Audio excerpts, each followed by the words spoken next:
최경영의 최강 시사.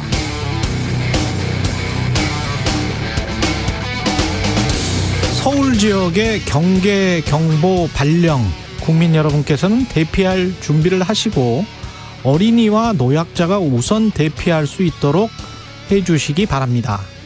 어제 새벽 서울시가 경계 경보 문자를 잘못 보냈을 때 여러분은 어떤 생각이 드셨나요? 어디로 대피하란 말이지? 나만? 가족들은? 지하철 밑으로 가야 하나? 앞으로 출근은 안 해도 될까? 대피할 때는 뭘 가지고 가지? 라면? 쌀? 냄비? 담요? 북한이 정말 쏜 건가? 지하철로 사람들이 몰리면 불편할 텐데 당장 화장실은 어떡하지? 땅바닥에서 잠은 잘 수 있을까? 생수는 충분하겠지? 차라리 집에 있는 게 낫지 않나? 전쟁 나면 단수가 되려나? 전기도 안 들어오고? 대체 무슨 일이 벌어진 거지? 순식간에 수많은 질문들이 스쳐 지나갔고 저는 결국 이런 생각을 하게 됐습니다. 단조롭고 평화로운 일상이 중요하구나. 내가 누리는 평화가 가장 소중한 것 지켜야겠다. 어제 여러분은 어떤 생각을 하셨나요? 네, 안녕하십니까? 6월 1일 세상에 이익이 되는 방송 최경영의 최강시사 출발합니다. 저는 KBS 최경영 기자고요. 최경영의 최강시사 유튜브로도 실시간 방송합니다. 문자 자면은 짧은 문자 50원, 긴 문자 100원이 드는 샵9730 공어풀 무료고요. KBS 1라디오 채널은 정치, 경제, 사회, 문화 등 다양한 명품 콘텐츠가 있죠. 구독과 좋아요, 댓글 많이 부탁드리고요. 오늘 최강시사 홍석준 국민의힘 의원에게 정부 시찰단의 활동 결과 발표에 대한 여당 입장 들어보고요. 조홍천의 좋은 정치 있고 석식 토론 준비되어 있습니다.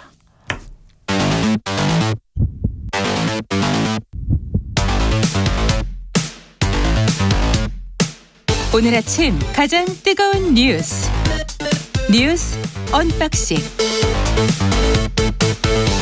자, 뉴스 언박싱 시작하겠습니다. 민동기 기자, 김연아 평론가 나와 있습니다. 안녕하십니까? 안녕하십니까? 예, 북한 정찰 위성 발사는 했지만 실패를 했습니다. 네, 북한이 이례적으로 발사체를 쏜 지 2시간 30여 분 만에 발사 실패를 인정을 했습니다. 예. 이 발사체는 어청도 서방 200여 킬로미터 해상에 떨어졌는데요. 우리 군 당국이 추락 지점에서 발사체의 일부로 추정되는 물체를 찾아서 인양을 했습니다. 추가적인 수색 인양 작업을 진행 중인데요. 어제 국정원이 국회 정보위에서 보고한 내용에 따르면 김정은 국무위원장이 현지 참관한 것으로 일단 추정이 되고 있습니다. 한미일은 국제법 위반이라면서 강력하게 규탄을 했고요. 대통령실 국가안보실도 어제 오전에 긴급 NSC 상임위원회를 개최했습니다. 원래는 윤석열 대통령이 직접 참석하는 가능성도 열어뒀었는데 발사가 성공적이지 않다고 동향 보고가 나오면서 조태용 국가안보실장이 이 회의를 주재했다고 대통령실이 설명을 하고 있습니다. 북한이 또 가급적 빠른 시간 내에 2차 발사를 단행하겠다고 지금 예고한 상태거든요. 예. 예. 긴장을 놓아서는 안 될 것 같습니다. 오늘 여기 오다가 속보를 보니까 김여정이 또 그러한 입장을 밝혔더라고요. 맞습니다. 조만간에 이제 궤도에 올릴 것이다. 그리고 남들 다 이 쏘는 위성을 왜 우리만 못 쏘냐 뭐 이런 볼멘 소리도 했던데 예. 지금 이제 유엔 안보리 결의 위반인 것은 그게 실려 있는 게 위성이든 뭐든 그것을 쏘는 이 로켓의 기술에 탄도미사일의 동일한 기술이 적용이 돼 있는 것이고 그것이 결국은 이제 이 ICBM이라든지 탄도미사일 기술로 전용이 되는 것이기 때문에 그래서 유엔 결의안 위반인 거거든요. 그렇죠. 이게 불만이면 이 핵 개발 이런 것들을 포기를 하고 어쨌든 이 대화 테이블에 복귀를 하고 뭐 이런 국제사회에 복귀를 하는 이런 것들을 밟아나가는 것이 필요한데 지금 뭐 북한이 뭐 이렇게 얘기할 때는 아니다 이런 생각이 들고요. 그다음에 이제 전문가들은 일단 북한의 발사 실패에 대해서는 뭐 국정원은 무리한 경로 변경, 그러니까 지금 이제 원래 쏘던 방향이 아닌 방향으로 쏘다 보니까 이 시나리오별로 판단했을 때 무리한 경로 변경이 필요했고 그것이 기술적인 문제의 발생 원인이다라고 분석하는 측면이 있고 그다음에 일부 전문가들은 지금 북한이 연료 특성의 불안정성을 언급을 하면서 이거 실패했다는 것을 인정했기 때문에 기존 로켓 연료하고 성분 조정비를 좀 다르게 한 거 아니냐 이런 얘기를 하고 있습니다. 근데 어떤 경우든 충분한 어떤 시험 준비가 없는 상황에서 무리하게 일정을 당겨가지고 지금 발사를 한 것이기 때문에 이게 이제 실패한 것이다 이런 평가가 나오고 있고요. 그렇다면 아마도 이것을 만회하기 위해서라도 아마 국정원 판단으로는 김정은 위원장이 참관도 했다는데 이걸 만회하기 위해서라도 조만간 이제 다시 발사할 것이다. 라는 게 유력해 보이고 그러면 또 우리의 어떤 이런 재난 대비 이런 태세 이런 것들이 또 도마에 오를 가능성이 있어 보입니다.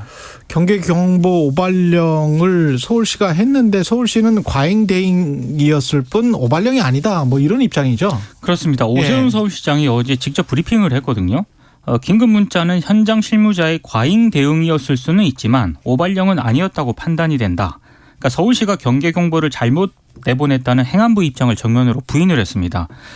일단 지금 행안부가 서울시 주장을 재반박을 했는데요. 행안부 설명은 이렇습니다. 원래 행안부가 오발령인 이유를 설명을 했는데요. 군에서 최초 통보받은 내용과 일단 다르다. 그리고 행안부 지령은 서울시뿐 아니라 전국에 공유가 됐다. 그리고 그렇죠. 경보 미수신 지역이라고 하는 게 경계 경보 대상인 백령 대청면에서 경보를 받지 못한 지역을 말하는데 예.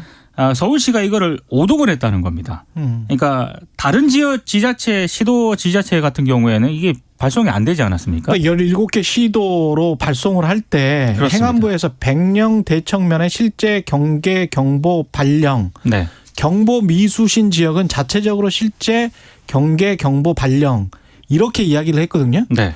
경보 미수신 지역은 백령 대청면 중에서 이 문자를 받지 못한 그런 미수신 지역을 의미하는 건데 그게 이제 행안부의 설명이고요. 그렇죠. 그런데 그리고 이제 서울은 경보 미수신 지역이 서울이구나라고 네.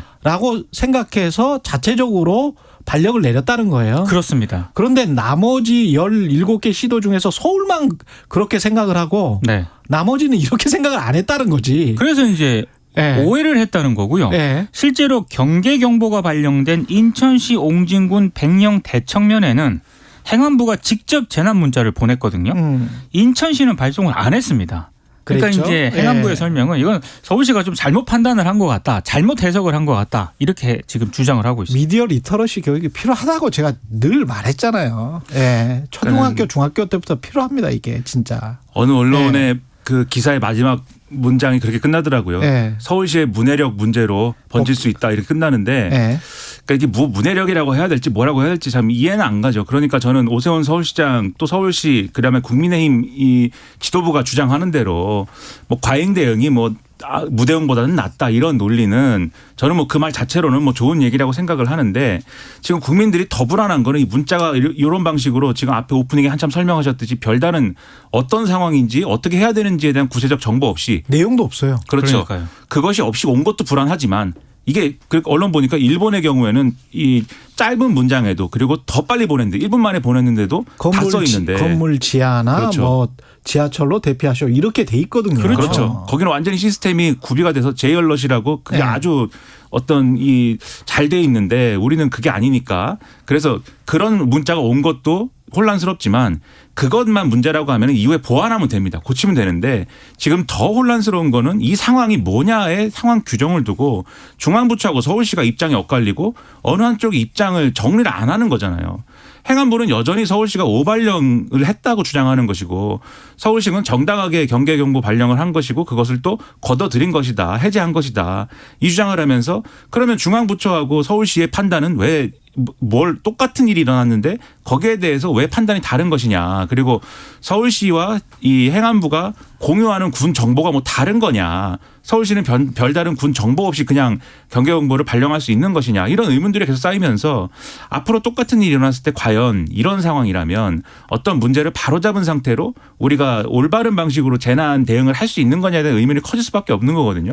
그래서 전혀 이해가 안 되고 이런 상황을 정리하기 위해서 국무총리실에서 일단 이 상황을 정리하겠다고 하는데 이게 오래 걸릴 일도 아니지 않습니까? 좀 빨리 정리를 해서 잘못한 쪽은 추후에라도 사과하고 국민들에게 이 상황을 정확하게 설명하기를 좀 바랍니다. 그 저는 궁금한 게 중앙부처 이게 주무기관은 행안부가 맞잖아요. 그렇죠.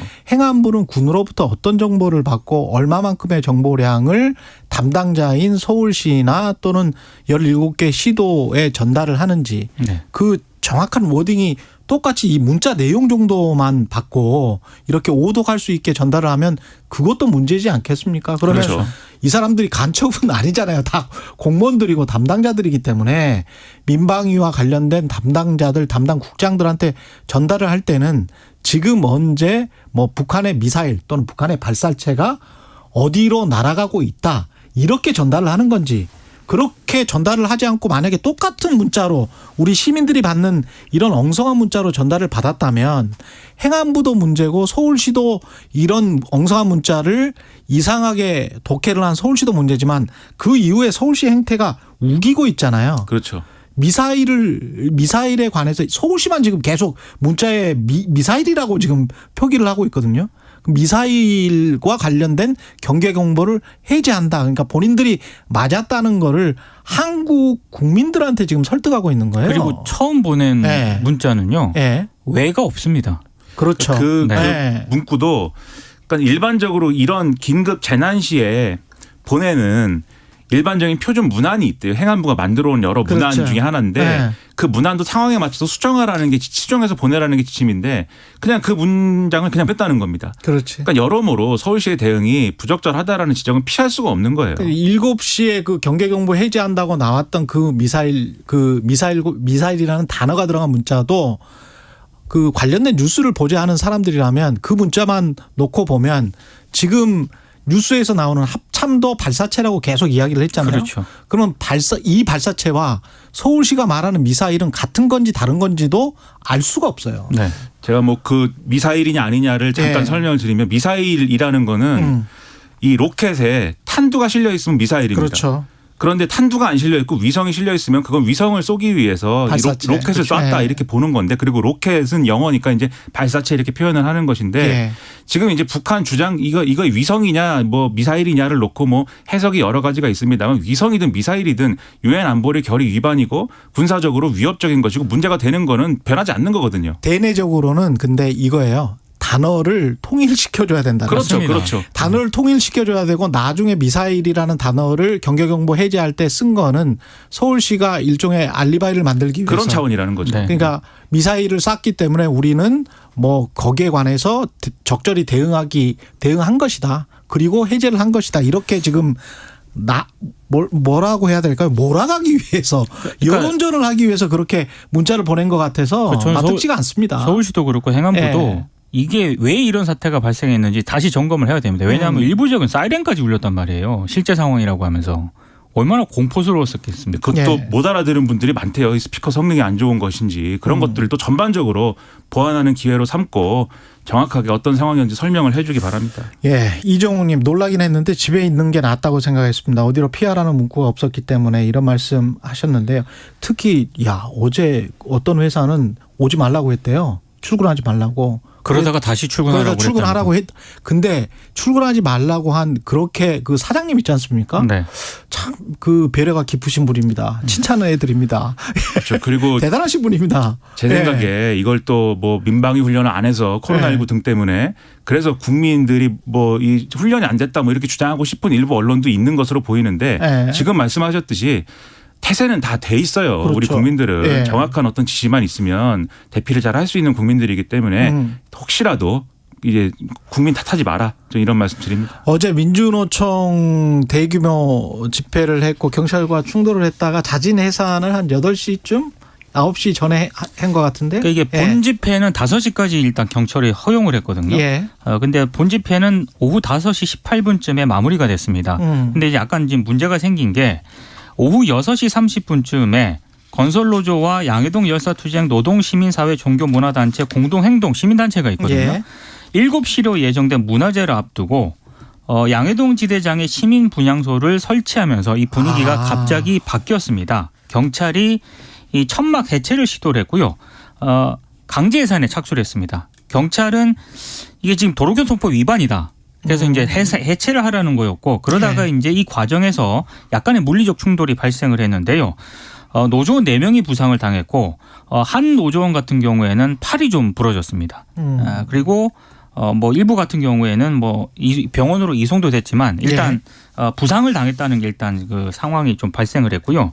그리고 어제 이게 약간 좀 그 뭐 캡사이신을 쏘지는 않았는데 어찌됐든 현장에 캡사이신 분사를 하겠다라고 경찰이 겁박을 했다는 게 또 민주노총의 주장이거든요. 예. 그래서 아무래도 이 문제가 계속 논란이 좀 제기가 될 것 같습니다. 그러니까 현장 사진 보면 뭐 캡사이신 들어있는 통 메고 오고 뭐 경찰이 실제로 준비를 한 건 맞는 것 같아요. 그래요? 네, 예. 그렇습니다. 캡사이신이라는 게 뭐 최루탄처럼 막 이렇게 이 광범위하게 막 타당 이렇게 쏘는 게 아니고 이 일종의 이제 스프레이 형태입니다. 결국은 그게 네. 뭐 통을 메고 오지만 예. 그래서 예를 들면은 이 아주 이 간극이 좁은 상황에 대치를 할 때 이제 이렇게 경찰의 방패를 뭐 쥐고 흔든다던가 하면 얼굴에 뿌리는 뭐 용도거든요. 근데 그게 그렇죠. 오히려 이제 이 시위대를 자극할 수도 있고 이래가지고 좀 사용에 주의를 해야 되는데 되게 아프죠. 그렇죠. 예. 그래서 만약에 어제 집회가 외국에서는 곰에게 뿌리는 용도입니다.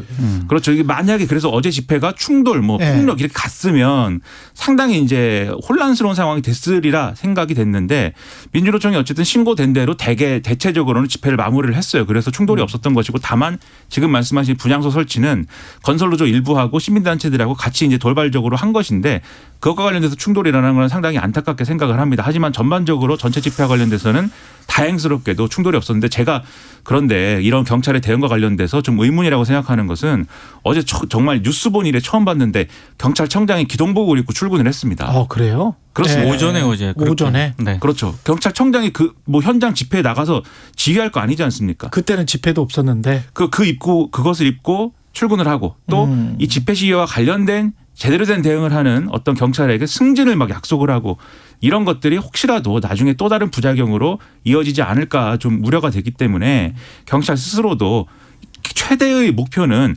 안전하게 시위가 평화적으로 끝나도록 유도하는 게 최대의 어떤 목표 아니겠습니까? 때려잡는 게 목표가 아니라 그런 점에 신경을 써서 앞으로 이 집회 관리를 해줬으면 좋겠습니다. 광양제철소 앞에서도 한국노총 간부가 위에서 있다가 곤봉에 맞았었죠. 고공농성을 하고 있었습니다. 예. 그러니까 이게 광양 지역 기계금속운수산업노동조합 조합원들이요. 지난해 4월부터 임금교섭, 포스코의 부당노동 행위 중단을 요구하면서 400일 넘게 청만 농성을 하고 있었고 예.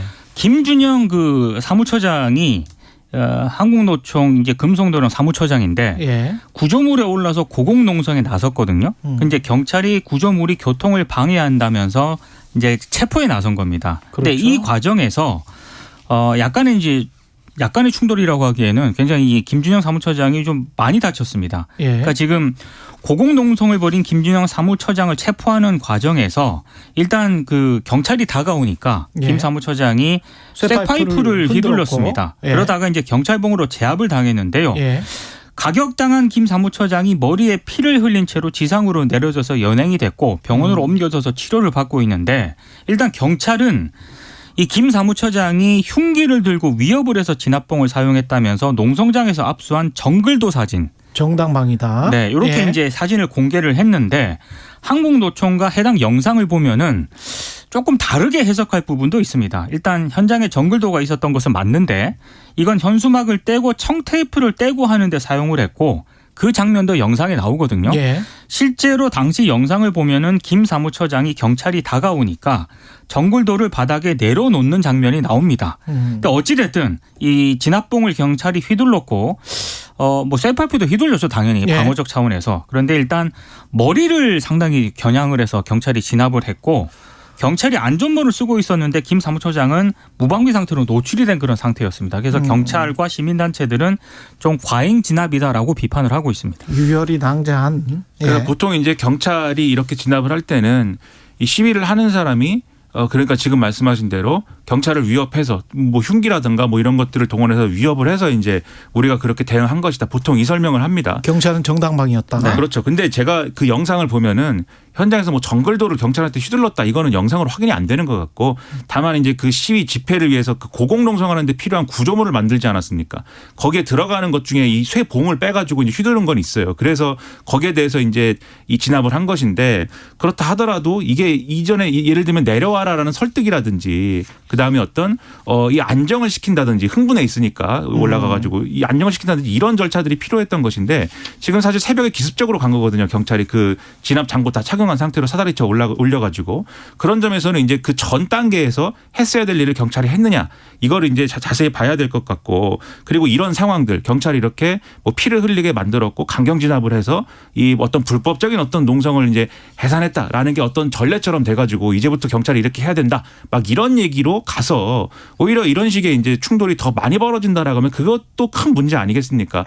그게 아니라 최대한 옛날에 이제 용산 참사 이런 것도 있지 않았습니까? 최대한 이런 불상사를 방지하는 차원에서의 경찰의 어떤 진압 방식 이런 것들을 계속해서 생각을 하면서 진압을 해야 될 거로 생각이 됩니다. 예. 근데 이게 고공농성자에 대한 현장 체포는 안전 문제 때문에 상당히 자제를 해왔었거든요. 그렇죠. 망 위에 있었던 거라서 근데 이렇게 떨어지면 큰 사고가 나기 때문에 경찰이 이례적으로 이렇게 예. 한 게 최근에 어떤 정부와 경찰청의 강경 대응 방침 이게 반영이 된 것 아니냐 이런 비판도 나옵니다. 거기다 막 승진시켜주고 그런다 네. 그러니까 예. 뉴스 언박싱 민동기 기자 김민아 평론가였습니다. 고맙습니다. 고맙습니다. KBS 1라디오 최경영의 최강시사 듣고 계신 지금 시각 7시 40분입니다. 날씨 정보입니다. 오늘 중부와 남부 지역 날씨가 상이한 양상을 띠겠습니다. 중부지방은 덥겠고요. 남부지방은 흐린 가운데 종일 비가 내릴 텐데요. 정체전선이 지금 남하한 상태에서 북상하기 때문입니다. 오늘 오전부터 내일 새벽까지 제주와 남쪽에 비가 오겠는데 오전부터 제주, 전남, 경남 남해안에 비가 시작돼 오후에는 그 밖의 남부지방으로 확대되겠습니다. 밤에 충청지방에 내리는 비의 양은 5mm도 안 되겠고요. 전남, 경남, 제주에는 10에서 60mm 안팎, 그 밖에 충청이나 5에서 20mm 정도 보고 있습니다. 천둥과 함께 돌풍 주의하셔야겠습니다. 오늘 낮 기온은 서울, 대전 27, 전주 26도 등 21도에서 30도 분포를 예상하고 있습니다.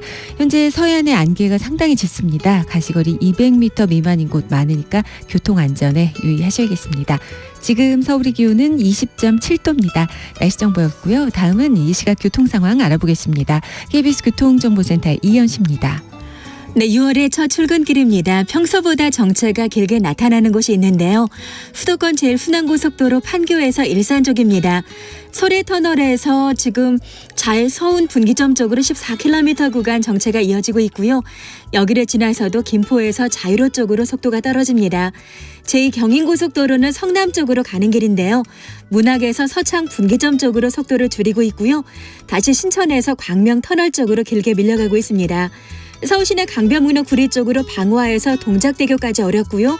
또 성수에서 영동대교 쪽으로 차가 많습니다. 올림픽대로 행주에서 염창 나들목까지나 여의도 구간에서 정체입니다. KBS 교통정보센터였습니다. 오늘 하루 이슈의 중심. 당신의 아침을 책임지는 직격 인터뷰. 여러분은 지금 KBS 1라디오 최경영의 최강시사와 함께하고 계십니다.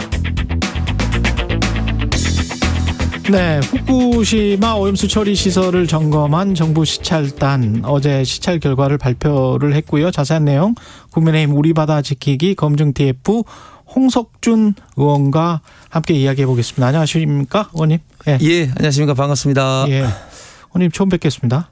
예, 항상 듣고 있었습니다. 아, 그래요?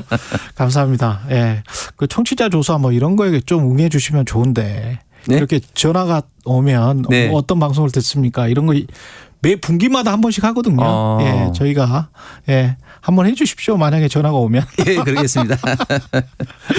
어제 그 시찰단은 최종 결론은 안 나왔던 거죠?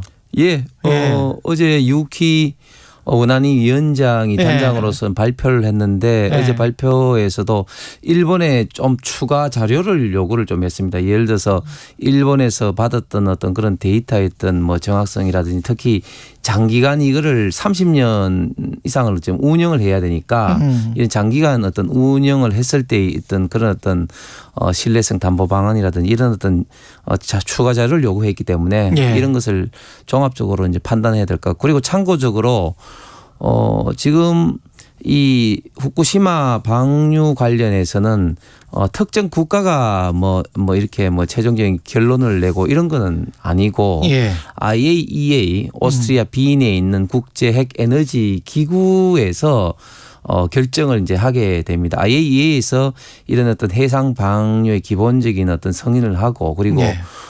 그런 어떤 처리된 결과를 검증을 통해서 어떤 방류 여부를 결정을 한다는 것을 먼저 전제로 해서 예, 말씀을 좀 드립니다. 근데 그 과학적으로 이게 어떻게 확인될 수 있는지 의문이 드는 게 가령 이제 희석을 최대한 해서 오염수를 처리를 했어요. 네네. 그럼 이게 바다로 내려가기 전에 파이프 끝에서 네. 그거를 채취를 해가지고 네. 매번 네. 뭐 가령 뭐 아침 저녁으로 네. 뭐 이렇게 해서 이게 충분히 처리된 거구나. 네. 희석이 됐구나. 네. 이거를 확인한다는 건지 어떻게 확인한다는 겁니까? 그 데이터는 뭘까요? 매번 사실은 확인할 수는 없죠. 우리가 예. 공산품이라 하더라도 사실은 뭐 뭐 1년에 예를 들면 삼성 휴대폰을 10,000개 생산하면 모든 것을 다 이제 이런 어떤 품질 관리를 할 수는 없는 거 아니겠습니까? 예. 몇 개 이제 샘플을 통해서 이제 품질 관리를 할 수밖에 없는데 예. 지금 이 시스템은 이제 알프스라는 다액종 제거 장치를 그 처리 이제 되고 난 다음에 예. 그 이제 처리되고 난 이제 그 물들 오염수를 이제 K4 저장 장치에 이제 그 이제 모아서 그런 그 다음에 이제 소위 말해 균질을 해서 이제 썩습니다. 균질을 하고 그것을 이제 측정을 하는 거죠. 예. 측정을 하고 난 다음에 기준치 이하면 이제 방류를 하게 되고 기준치가 이제 그 이제 오버가 되면 예. 다시 이제 알프스로 이제 환류를 해서 다시 이제 처리를 거치는 그런 단계를 밟게 됩니다. 그래서 기준치 이하는 결국 이제 그 이제 방류구로 와서 이제 바닷물과 희석을 하고 하면서 이제 1km의 해저 터널을 통해서 예. 이제 태평양 바다로 이제 방류를 하기 때문에 거의 매번 이제 K4 고 저장 장치에서 예. 측정을 한다. 뭐 이렇게 좀 생각하시면 될 것 같습니다. 근데 아마 뭐 다른 과학자들 시민단체 쪽의 과학자들은 이걸 또 한 번 희석한다고 해서 희석이 되는 게 아니다. 한 번 희석이 되지 않으면 희석되지 않은 것들이 있다.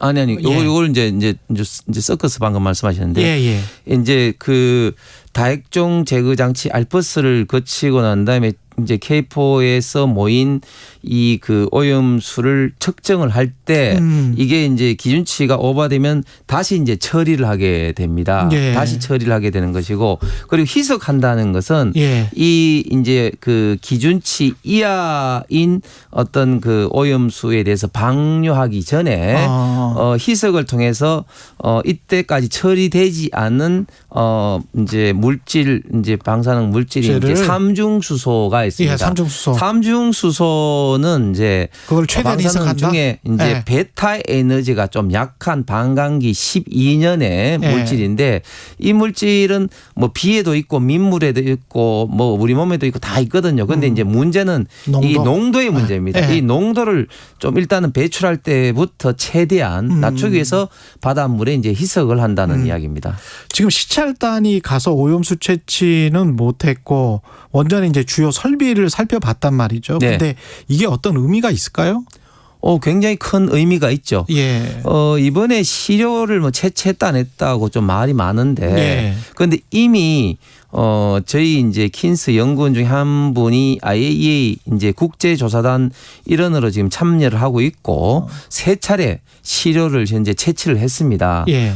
그렇기 때문에 이번에는 뭐 시료 채취 여부는 뭐 중요한 사항이 아니고 이번에 중요한 사항은 지금 이 그 후쿠시마 사고가 2011년 3월 달에 났습니다. 그리고 알프스를 설치 가동한 게 2013년도부터 했거든요. 예. 그러면서 이제 2021년 4월 달에 이제 해상 방류를 결정했는데 그 이전 단계에서부터 우리나라의 원안위를 중심으로 해서 이번에 이제 주축이 된 원자력 안전 기술원 킨스라고 하는데요. 예. 여기에서 계속적으로 일본과 이런 어떤 알프스가 어떻게 처리되고 있고 그리고 해상 방류를 한다면 어떤 원칙에 의해서 한다는 것을 계속 협의와 서류상으로 주고받았습니다. 예. 이런 어떤 사항에 대해서 현장에 직접 가서 알고 있는 장비들이 어떻게 가동되고 있는지 설비가 작동하는지. 그렇습니다. 예. 예. 그리고 또 혹시 고장 났을 때 비상시에는 어떻게 대처를 하는지 이런 것을 현장에서 본 것이 이번에 가장 의미가 크고 특히 이번에 그래서 믿을만 했다라고 보세요? 일단 현재까지는 뭐 그런 것 같습니다. 예. 그리고 또 중요한 것은 유키 단장이 그 이제 알프스 처리하기 전과 처리 이후에 데이터를 또 일본으로부터 받았다든지 그리고 고장 시에 어떻게 제어를 통해서 뭐 한다든지 이런 어떤 Q&A를 통해서 상당 부분 우리가 요구하는 그런 어떤 자료는 좀 받았던 것 같습니다. IAEA가 현지 시각으로 어제 후쿠시마 오염수 샘플을 분석한 중간 보고서를 발표를 했는데 오염수 샘플 안에서 추가적인 방사성 핵종이 유의미한 수준으로 검출되지 않았다. 만약에 최종 보고서에서도 그렇다면 방류가 문제없다. 이렇게 이제 결론을 낼 것 같은데 그러면 일본이 원하는 대로 이제 되는 거잖아요. 그럼에도 불구하고 정부 여당에서는 일본이 이제 우리 시찰단이 가 있는 상황에서도 그쪽에 이른바 이제 농수산부 장관 같은 사람이 뭐 그 수입을 좀 하는 게 좋지 않느냐 뭐 이런 식으로 말을 했지 않습니까? 우리 정부 여당 입장은 절대 안 된다는 거죠. 방류를 결정하고 난 다음에도. 네, 그렇습니다. 네. 지금 방류와 그리고 네. 후쿠시마 주변의 수역에서 이제 잡혀지는 수산물의 수입과는 예. 완전히 이제 별개의 문제다. 별개의 문제다. 예, 그렇게 저희 당과 지금 정부에서는 보고 있고 그리고 앞으로도 계속 주장할 계획입니다. 물론 일본에서는 그렇게 주장을 계속 해오겠죠. 그리고 지금 후쿠시마산 수산물 수입 해제를 뭐 미국을 비롯해서 예. 대만 관계되는 많은 국가들이 해제를 했습니다. 그런데 저희 입장에서는 계속 어떤 한일 관계의 특수성이라든지 또 국민들의 어떤 불안을 잠재우기 위해서 계속 후쿠시마산 어떤 수산물 수입 문제는 방류는 별개로 엄격하게 규제할 생각입니다. 그 대만 같은 경우도 그 계속 수입을 금지를 했다가 네. CPTPP에 가입 관련해서 그쪽으로 뭐 일본이 아무래도 키를 쥐고 있기 때문에 그 가입과 관련해서 그래서 그거를 이제 바터를 한 것 같아요, 일종의. 예. 근데 우리도 그럴 가능성이 있다. CPTPP 관련해서 우리도 바터를 나중에 이제 좀 국민 여론이 가라앉으면 그런 걱정을 하시는 분들도 있더라고요. 글쎄요, 뭐 대만의 사정은 정확히 모르겠습니다만 예. 그러나 지금 저희 그 대한민국 사정에서는 사실은 이 문제가 굉장히 어떤 국민들의 어떤 불안을 하는 어떤 그런 어떤 사항이기 때문에 예. 뭐 이 문제를 그런 뭐 CPP 가입 문제와 좀 연동해서 예. 할 사항은 아닌 것 같습니다. 외교적으로 이렇게 잘 처리를 했다면 해상 방류 대신에 외교 문제가 많이 일어나니까 일본 정부를 설득해서 이거를 육상으로 좀 빼든지 농업용수로 좀 바꾸든지 아니면 호수에다 좀 뿌리든지 깨끗하다니까 그 잘 처리하고 희석해서 그렇게 처리수를 해라. 일본의 주장대로 처리수라고 하니까 그렇게 설득을 할 수는 없을까요? 그건 이미 오래전 이야기죠. 예. 그 2021년 이제 해상 방류를 이제 결정을 이제 하기 전에 예. 일본에서 5가지 옵션을 두고 이제 검토를 했다고 합니다. 그거를 이제 태워서 이제 공중으로 이제 하느냐 아니면 또 지하에서 묻느냐 이런 여러 가지를 했는데 예. 이게 지하에서 이제 묻는다는 게 굉장히 어려운 게 그냥 단순하게 지하로 가면은 또 지하수로 이제 해상으로 빠져나가게 되죠. 그래서 네. 굉장히 이제 저장 탱크처럼 거대한 이런 어떤 그 이제 지하 저장 탱크를 만들어서 이제 지하에 묻어야 되는데 지하에 뭔가 뭐 콘크리트든 그렇습니다. 뭐든 그렇습니다. 뭐, 예. 해야 지하수로 되겠죠. 빠져나가지 예. 않게. 그런데 이게 면적이 워낙 그 크기 때문에 쉽지 않고 특히 또 이슈가 뭐냐면 지금 이제 그 멜트 다운된 후쿠시마 원전 폐로를 결국은 다 해체를 해야 됩니다. 그렇겠죠. 예. 근데 네. 그런 게 이제 지하에 있다 보면 해체하는데 굉장히 어려움이 있어서 일본에서는 IAEA와 몇 년간의 이제 협의 끝에 결국은 이제 2021년 해상 방류 결정됐고 당시 문재인 정부에서 이 해상 방류에 대해서 이제 국제해양법 재판소 등의 제소를 통해서 이걸 막으려고 검토는 했습니다만 이게 방법이 없기 때문에 포기를 한 것으로 알고 있습니다. 그렇군요. 그 박강원 민주당 원내대표는 청문회를 해야 된다. 시찰단 기자회견에 불안만 증폭됐다 이렇게 주장을 하는데 네. 어떻게 생각하세요? 청문회 주장? 뭐 저는 뭐 이게 청문회 대상인지 아니면 뭐 저도 이제 과방위 위원이기 때문에 아, 그러시군요. 예, 예. 국회에서 예. 뭐 그런 사항인지 모르겠습니다만은 뭐 청문회라는 거는 좀 어감 자체가 이게 뭔가 크게 잘못이 있어서 청문회하는 것 같은데 예. 저는 어제 그 발표 이전에는 또 민주당에서 어떤 이야기를 했냐면은 명단 공개를 하지 않았다. 이건 뭔가 좀 뭐 찝찝해서 그런 게 아니냐고 얼마나 비판했습니까? 예. 그런데 이제 자연스럽게 또 명단이 또 공개되니까 또 다른 이야기를 하는데 그러나 저는 그게 국회에서나 혹시 또 이제 의문의 사항이 있으면 지속적으로 계속해서 이제 국민들의 불안을 조금이라도 잠재우기 위한 예. 그런 어떤 조치는 필요하다고 생각을 합니다. 그리고 지금까지 저희 당에서 저도 계속 그런 요구를 해 왔었습니다. 근데 명단은 공개를 했는데 저희도 접촉을 해 보고는 있습니다만은 잘 접촉이 안 되고 그다음에 인터뷰 응해주지를 않으실 것 같아가지고 그 21명 유국희 단장 외에는 그분들이 정확히 본 게 뭔지를 좀 언론들이 검증할 수 있도록 인터뷰에 응하도록 하는 것도 좀 좋은 방법일 것 같습니다. 그거는 뭐 네. 향후 또 정부 이제 후쿠시마 TF에서 결정할 일인데 지금 현재는 이제 그 언론의 이제 창구를 이제 유기 단장 위원장으로 지금 하고 있습니다. 그리고 참고적으로 이 킨스라는 조직은 이 원자력 관련된 전문가 조직으로서 이분들이 문재인 정부 이전부터 박근혜 정부 문재인 정부 계속해서 이 문제를 연구를 해 온 분들입니다. 그렇기 때문에 이분들이 철저한 어떤 본인들의 어떤 과학적 지식 베이스에서 결정을 하는 거지, 그리고 검토하는 것이지, 이게 뭐 정권에 있던 입장에서 뭐 입장이 바뀌고 뭐 그럴 어떤 분은 아니다는 말씀을 드립니다. 국민의힘 홍석준 의원이었습니다. 고맙습니다. 네, 감사합니다. 2023 KBS 1라디오 연중기획 낮은 목소리, 당신의 목소리를 들려주세요.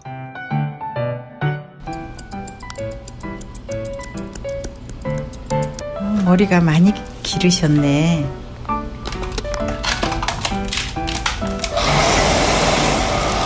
안녕하세요. 저는 미용실을 운영하고 있는 김금자입니다. 저는 욕심을 갖지 않고 그냥 한 자리에서 묵묵히 그냥 하고 있다 보니 30년이 넘게 이렇게 흘렀어요. 제가 한 자리에서 오래 하다 보니까 젊었을 때 본 분들이 지금 연세가 많아서 젊었을 때 모습과 지금 늙어가는 모습을 다 한눈에 다 체험을 하고 있어서 아, 인생은 이런 거구나 라고 경험을 하고 있어요. 저는 직업병은 이제 이렇게 화학약품을 만지다 보니까 몸에 가려움증이나 이러한 것들 그런 게 부작용은 좀 있고 직업병이라고 생각을 하고 뭐 아직은 뭐 그렇게 아프거나 이런 거는 없어요. 아, 이제 건강만 허락해 준다면 70까지도 쭉 하면서 어르신들한테 봉사도 하고 미용사라는 직업으로서 자부심을 느끼면서 봉사하면서 살고 싶어요. 서로를 좀 더 이해하고 갈등을 줄여갈 수 있길 희망합니다. KBS 1라디오 연중기획 낮은 목소리였습니다.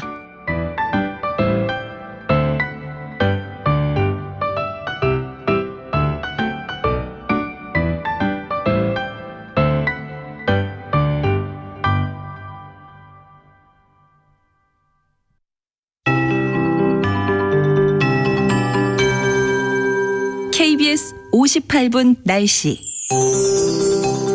오늘 오전부터 제주와 전남, 경남 남해안에 비가 시작되겠습니다. 오후에는 그 밖의 남부지방에, 밤에는 충청권으로 비가 확대되겠습니다.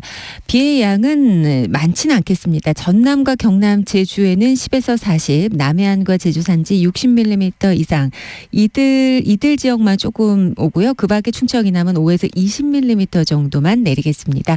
돌풍과 함께 천둥, 번개도 주의하셔야겠습니다. 중부지방은 덥겠습니다. 대부분 30도에 육박하겠는데요. 서울과 대전 27도, 전주 26도 등 전국적으로 21도에서 30도 분포로 강릉도 동쪽이어서 동풍의 영향으로 기온이 그다지 높지 않았는데 오늘은 30도의 낮 기온 예상됩니다. 현재 서해안으로 안개가 짙게 껴 있습니다. 가시거리 200m 미만인 곳도 많은데요. 특히 해안에 인접한 도로에서는 운전하실 때 주의하셔야겠습니다. 바다 안개가 유입됐기 때문인데 오늘과 내일에 걸쳐 대부분 해상에 안개가 짙겠습니다. 그리고 당분간 제주 해안에는 너울이 유입되니까 안전사고에도 유의하셔야겠습니다. 또한 제주와 남해상, 동해남부 해상, 주로 남쪽 해상에는 천둥, 번개, 돌풍이 동반되는 곳도 있겠습니다. 지금 서울의 기온은 20.5도, 습도는 77%입니다. KBS 58분 날씨 강혜종입니다.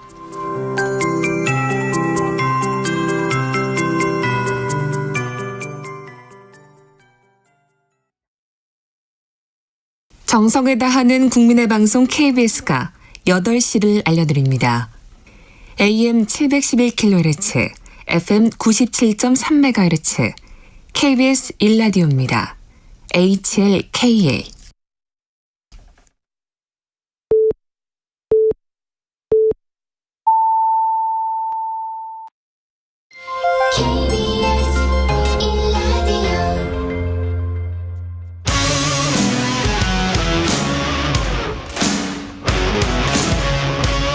오늘 하루 이슈의 중심 최경영의 최강 시사.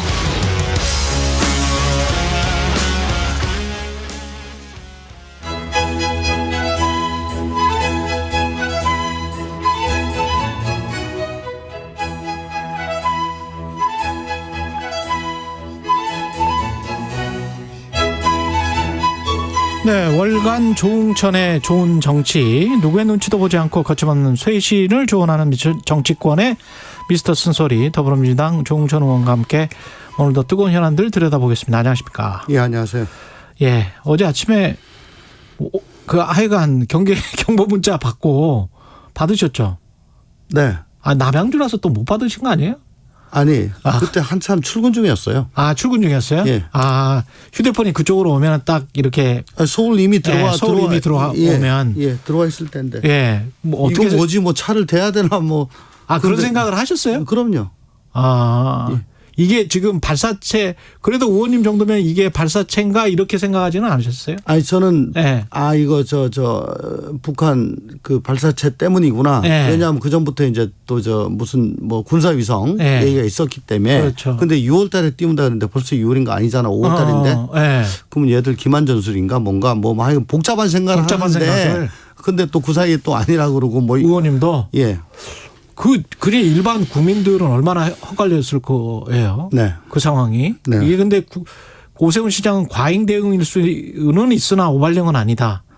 국민의힘에서는 지나친 게 모자란 것보다는 낫다. 과잉 대응이라면 예. 뭐 각 사람마다 당신은 어디로 가시오 번지수까지 다 적어주고 하는 게 과잉 대응인 것 같은데 뭐 때문에 이제 울렸는지 그리고 조치 사항이 아무것도 없고 정말 느닷없는 경보 아닙니까? 예. 그렇죠. 밑도 끝도 없는 대응이고요. 예. 거기다가 뭐 지하로 가라든가 건물 지하로 가라든가 그런 말이 없었으니까. 아무것도 없죠. 그리고 예. 해관부가 발령 내린 것보다 한참 늦었고. 그죠? 예. 뭐 10몇 분인가 늦었다 그렇죠. 그래요. 그렇죠. 그리고 일본보다 11분인가 뭐 늦었다 그래요? 예, 맞습니다. 예. 예. 지금 휴전선 넘어가지고 뭐 2분이면 아마 서울상공에 온다는 것 같은데 11분, 10몇 분이면 이미 이게 실전성 아니면 상황 끝났을 때입니다. 예. 이게 무슨 과잉 대응인지 모르겠습니다. 근데 이걸 뭐 과잉 대응이다, 뭐 오발령이다.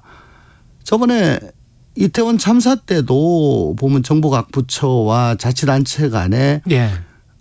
어쨌든 그 159명의 그 소중한 인명이 선체로 서울 시내 한가운데서 돌아가셨음에도 불구하고 책임 떠넘기기에 급급했지 않습니까? 근데 이번에도 또 별로 나아진 모습이 없습니다. 그 시스템이 어떻게 되는 거예요? 가령 합참이 네. 행안부에 정보를 주고 행안부가 시도 지자체 이야기를 할 거 아니에요. 네네. 그때 우리 국민들이 받는 거하고는 다르게 그래도 조금이라도 요약이 돼서 북한 발사체 몇 월 며칠 몇 시 어떻게 출발 뭐 이렇게 주는 건지 아니면 진짜 우리가 받는 문자처럼 그렇게 애매모호하게 아무 내용도 없이 주는 건지. 그거는 저희가 저 자료를 좀 받아봐야 알겠습니다. 그죠. 확인을 해봐야 될 것 같아요. 그리고 네네. 앞으로 그 시스템이 그래도 정부 당국자들한테는 네. 국민들한테 주는 정부 당국자들한테는 명확하게 뭔가 문자가 가야 그 사람들도 명확하게 국민들한테 이야기를 하지 아무것도 모르고 막 그 경보 발령을 하고 그러면 안 되는 거 아닙니까? 그렇습니다. 정말 네. 느닷없고 영문 없고. 네. 그러니까 그 사이에 옛날엔 북한 정찰기 드론이 용산 근처까지 왔다면 스치듯 지나가기도 하고 뭐 참 여러 가지 일들이 있었지 않습니까? 예. 근데 그때마다 경강부회하고 자화자찬하고 근데 체계가 시스템이 전혀 갖춰진 게 없어요. 도대체 언제까지 이렇게 남탓하거나 자화자찬하거나 하려는지 이러다가 정말 양측이 소년될 거 아닌가 싶은 걱정이 많이 듭니다. 예. 사이렌 울려도 저 또 뭐 잘못했나 보다 아무도 안 피하면 어떻게 합니까? 예. 네. 그리고 원전 오염수 관련해서 시찰단이 갔다 왔고 방금 전에 국민의힘 홍석준 의원도 이야기를 쭉 했습니다만은 어느 정도 유의미한 성과였다 이렇게 지금 이야기를 하고 있습니다. 어떻게 보세요?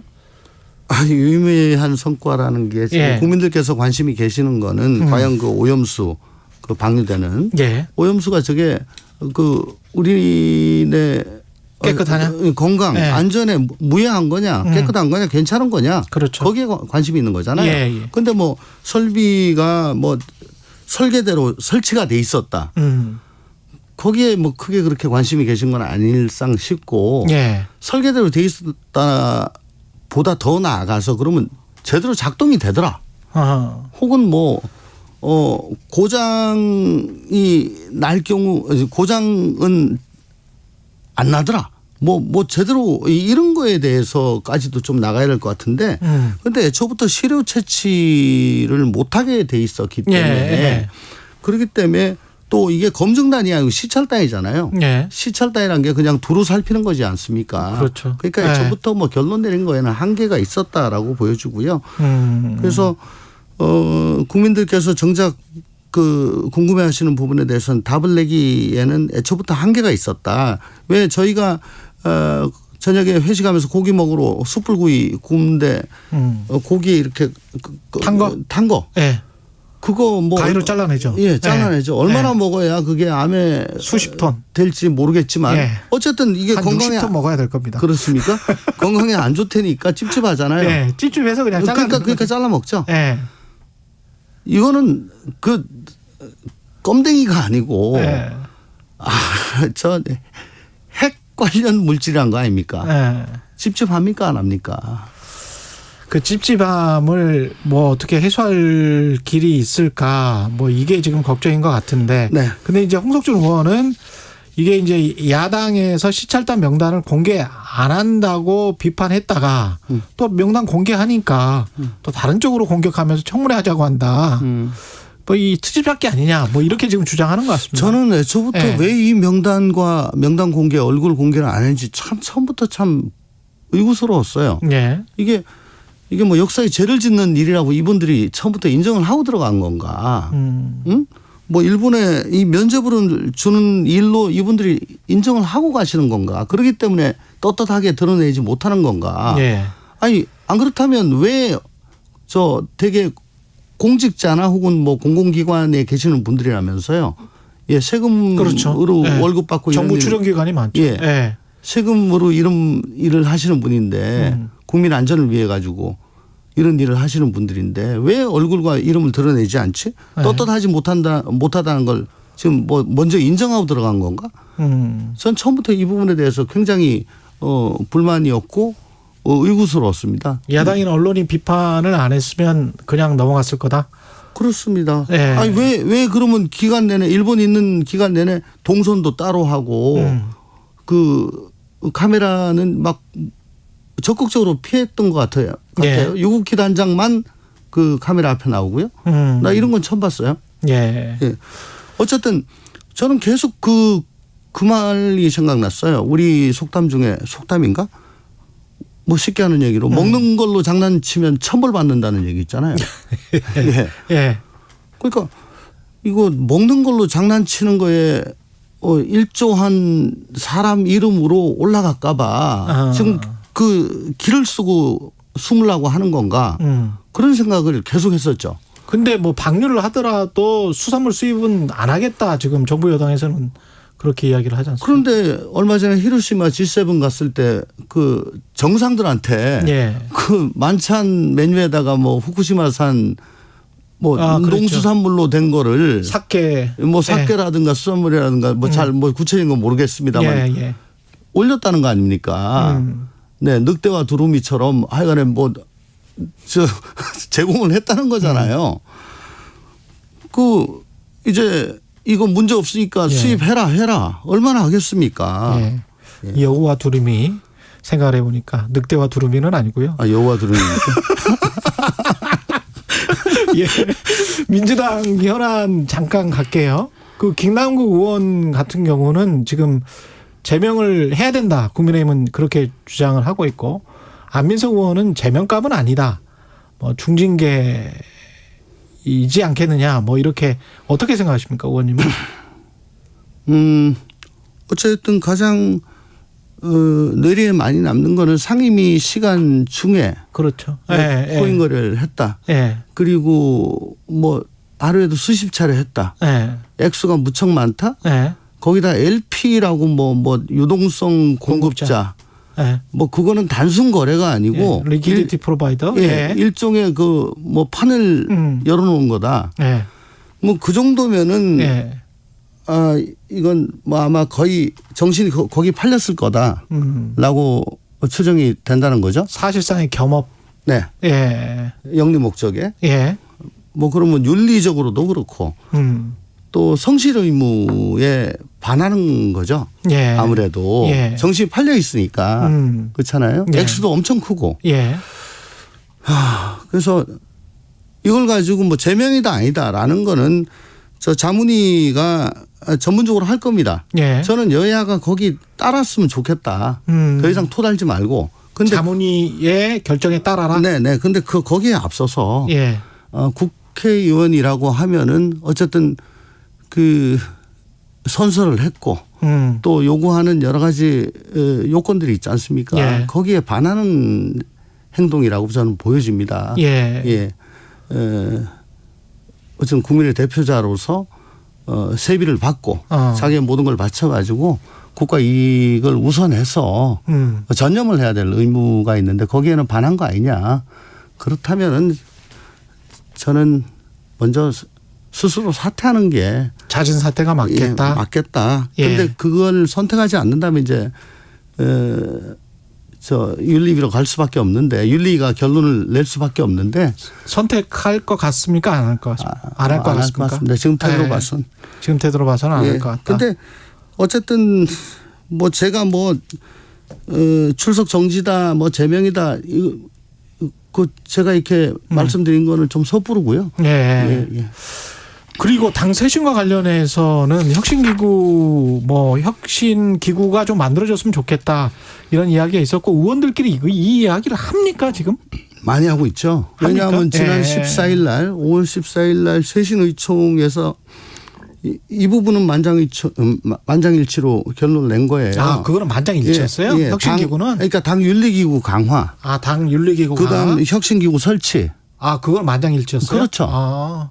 예. 예. 예. 이건 만장일치였죠.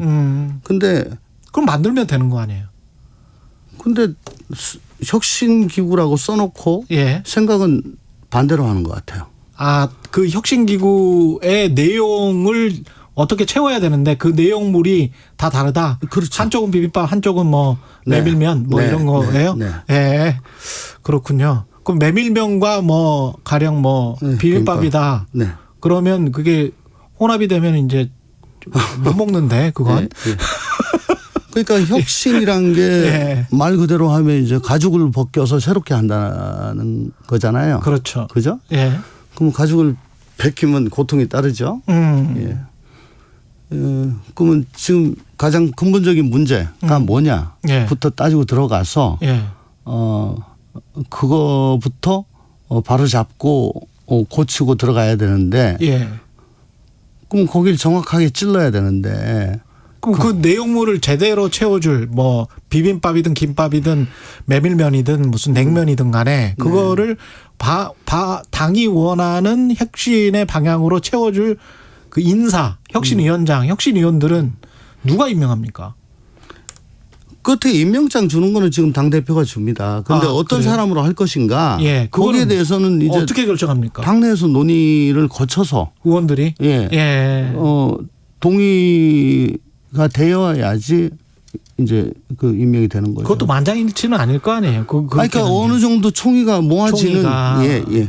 그럼 외부 인사, 당내 인사 뭐 당내 인사로 지금 그게 되겠습니까? 지금 제일 큰 문제가 결국은 국민 눈높이와 우리 당 민주당의 눈높이가 좀 수위 차이가 있기 때문에 거기서 이 여러 가지 문제점이 발생이 되지요. 그래서 또 지금 사실은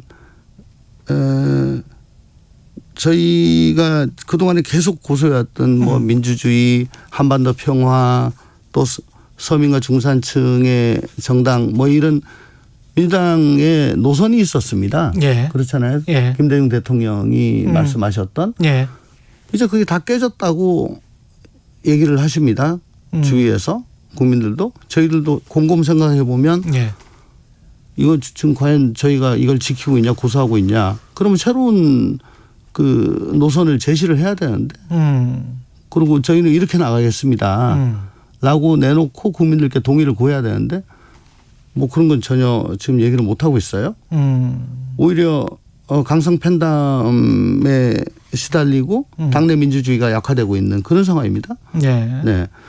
그러니까 이런 문제점에 대해서 가차없이 지적을 하고 제도적으로 정비하고 해법을 제시하고 해야 되는데 그게 혁신기구가 해야 되고. 그렇죠. 그 혁신기구가 혁신기구의 정권을 위임해야 한다. 이건 이제 윤건영 의원의 주장인데 아까 혁신기구 만드는 거는 전원일치, 만장일치라고 했잖아요. 만장일치라기보다는 네. 다 그렇게 하자. 총의를 그러니까 이 정도 사람이면 되겠다. 예. 그러면 정권을 위임해야 한다는 것도 어떤 의원들 간에 네. 어떤 합의가 지금 이루어진 거예요? 아니면은 일부 의원들이 주장하는 거예요? 아니 그건 대부분 모르겠습니다. 뭐 상당수 의원들은 그걸 전제로 하는 걸로 생각을 하죠. 왜냐하면 이래가지고 안을 실컷 만들었는데 지금 현 지도부가 취사 선택을 한다. 그러면 제대로 그게 받아들여지겠어요?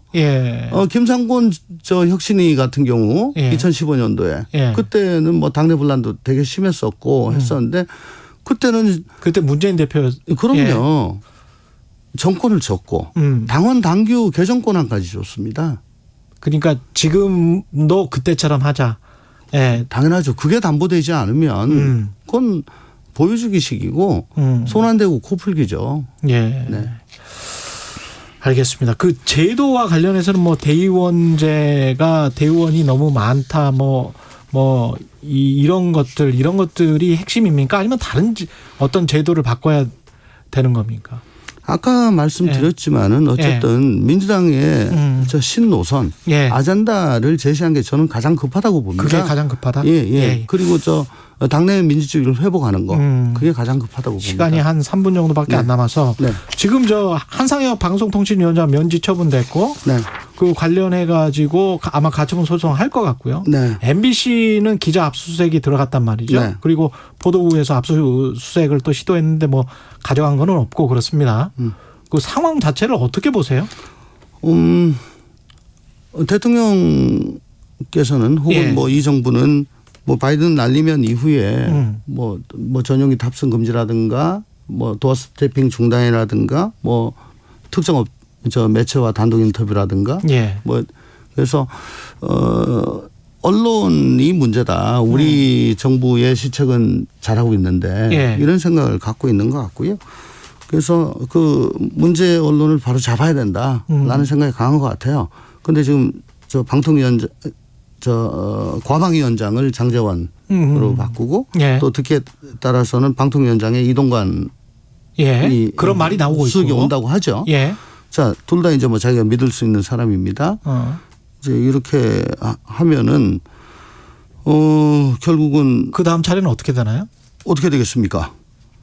KBS 이사 추천권도 있고 방통위가 박문진 이사 임명권이 있는 자리에 MB 때 방송 장악 논란이 계셨던 분이 오시고 또 정말 핵관 중에 핵관이 과방위원장에 오시고 해서 뭐 KBS 같으면 수신료 분리징수 같은 걸로 흔들고 MBC는 감사나 뭐 압수수색 같은 걸로 흔들고 뭐 계속 이렇게 거기다가 그래도 안 되면 압수수색 들어가고 그래서 언론을 계속 압박하겠죠. 그럴 것이다. 네.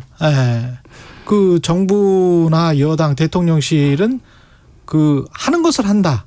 법치를 지금 집행하고 있다. 한동훈 법무장관 뭐 특권이다. 이것도 기자들이 이렇게 주장을 하는 것도 뭐 이렇게 이야기를 하고 있는데요. 어떻게 보세요? 인사청문회 자료랄지 뭐 이런 것들. 한 장관의 법치주의는 법의 지배가 아니고 법에 의한 지배예요. 저는 그렇게 생각합니다. 법의 지배가 아니고 법에 의한 지배다. 지금 어저께 MBC 압수수색 어저께인가요, 그저께인가요? 들어갔죠? 그저께인가요?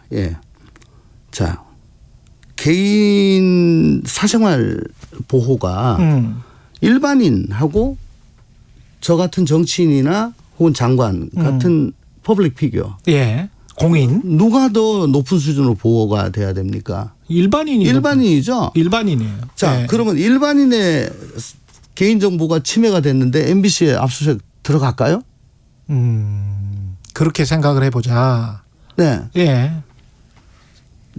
아니 공공의 이익을 위해 가지고 어느 정도 감수를 해야 되는 것이 인사청문회 자료고 저 공인의 사생활 저 비밀입니다. 예. 그죠? 그렇죠. 예. 더군다나 저 개인정보보호법에 의하면 언론 취재 보도 등 고유 목적 달성을 위해 가지고는 개인정보의 정보 처리에 관한 정보 보호 의무가 적용이 안 돼요. 예. 개인정보보호법에. 예. 과연 이게 맞는 건지도 저는 사실 잘 모르겠습니다. 그래서 제가 법에 의한 지배라고 제가 지금 말씀을 드린 겁니다. 네. 여기까지 듣겠습니다. 더불어민주당 조웅천 의원이었습니다. 고맙습니다. 감사합니다. 네. 여러분은 지금 KBS 1라디오 최경영의 최강 시사와 함께하고 계십니다.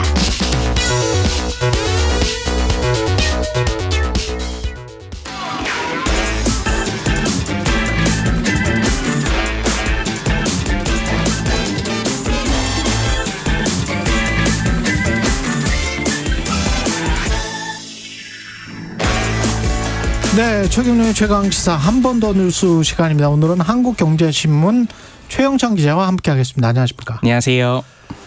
예, 그 하이브 직원들이 검찰에 넘어갔어요? 예, 그렇습니다.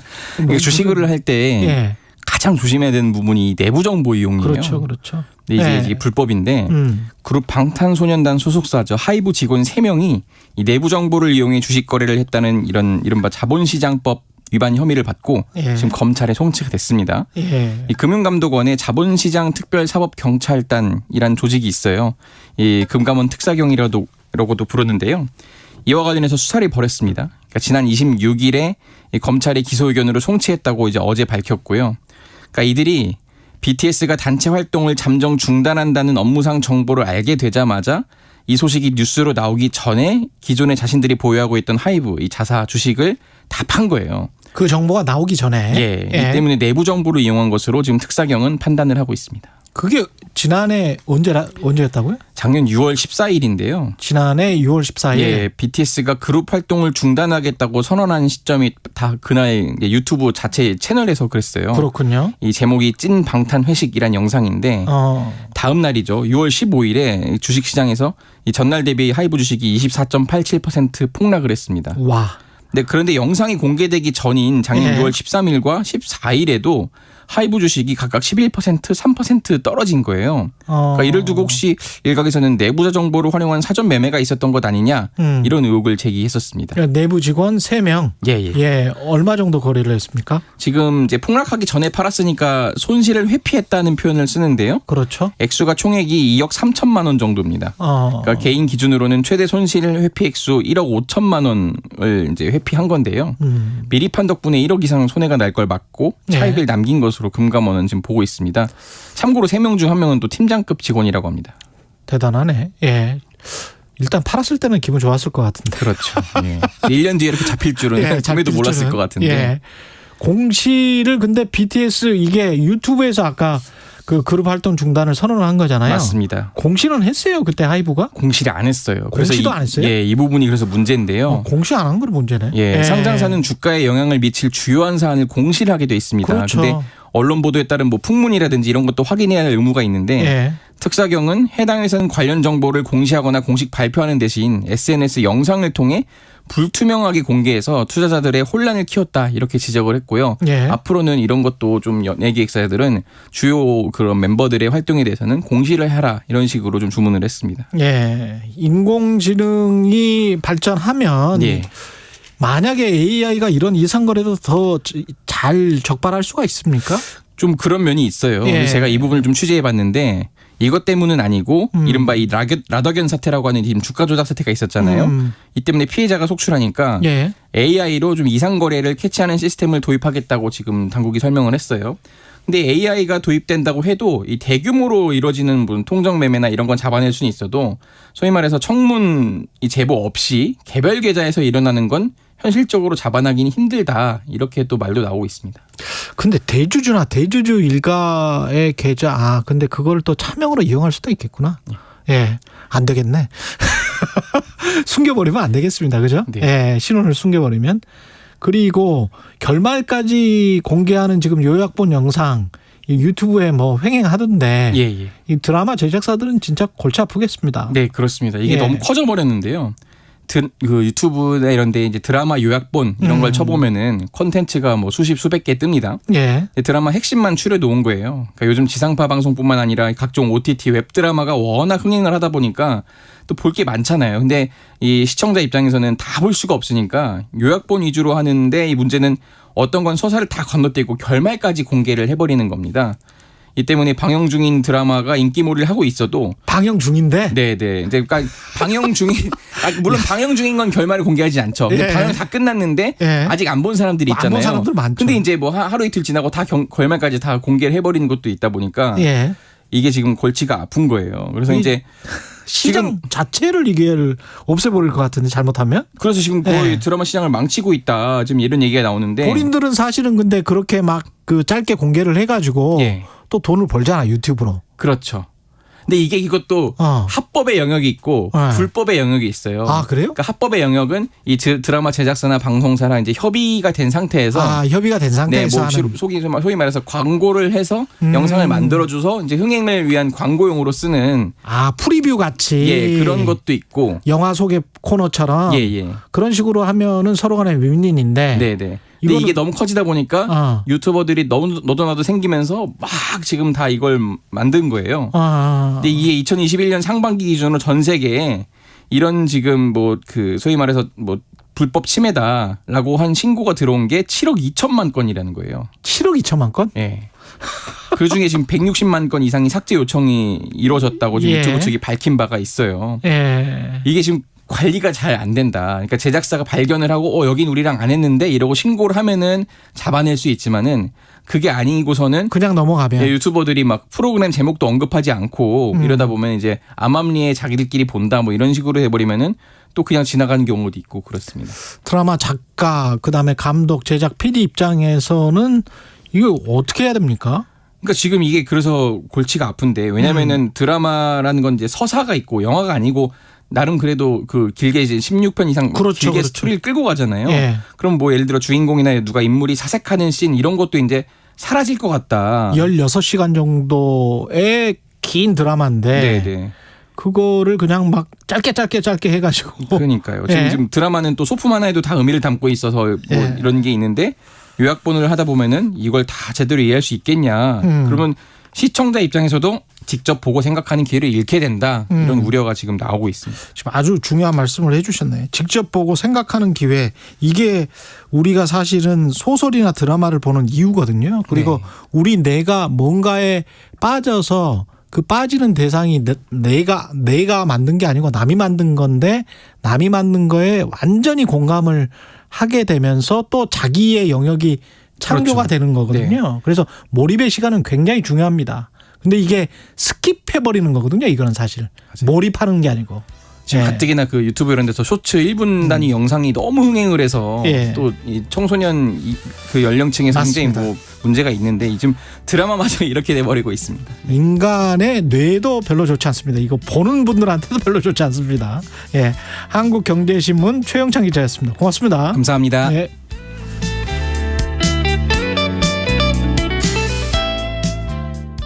잠시 후 8시 반부터 일부 지역국에서는 해당 지역 방송을 보내드립니다.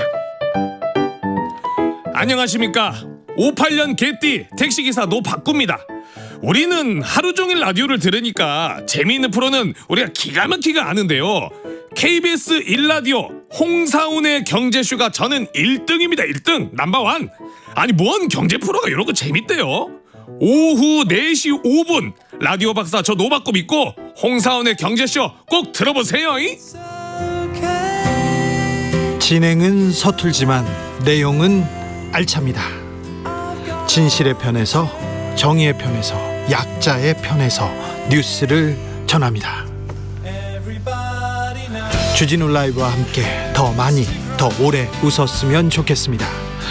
매일 오후 5시 5분 KBS 1라디오 주진우 라이브. 지금 시각은 8시 30분입니다. KBS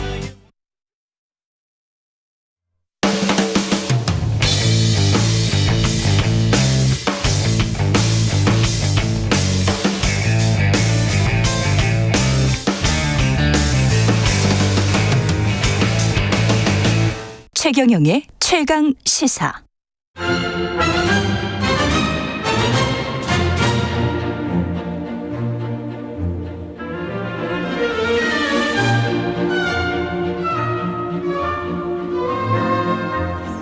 네, 지금은 조식 먹을 시간이지만 석식처럼 풍성하고 다양하게 토론을 펼쳐보는 석식토론, 국민의힘 송원석 의원, 민주당 강훈식 의원과 함께하는 석식토론 시작하겠습니다. 안녕하십니까? 네, 안녕하십니까? 예, 어제 아까 누굽니까? 조홍실 의원한테도 여쭤봤었는데 어제 어떠셨어요? 이거 문자 받고 두 분 다 서울에서 받으셨어요? 아니면은 어떠셨습니까? 의원님, 송원석 의원님.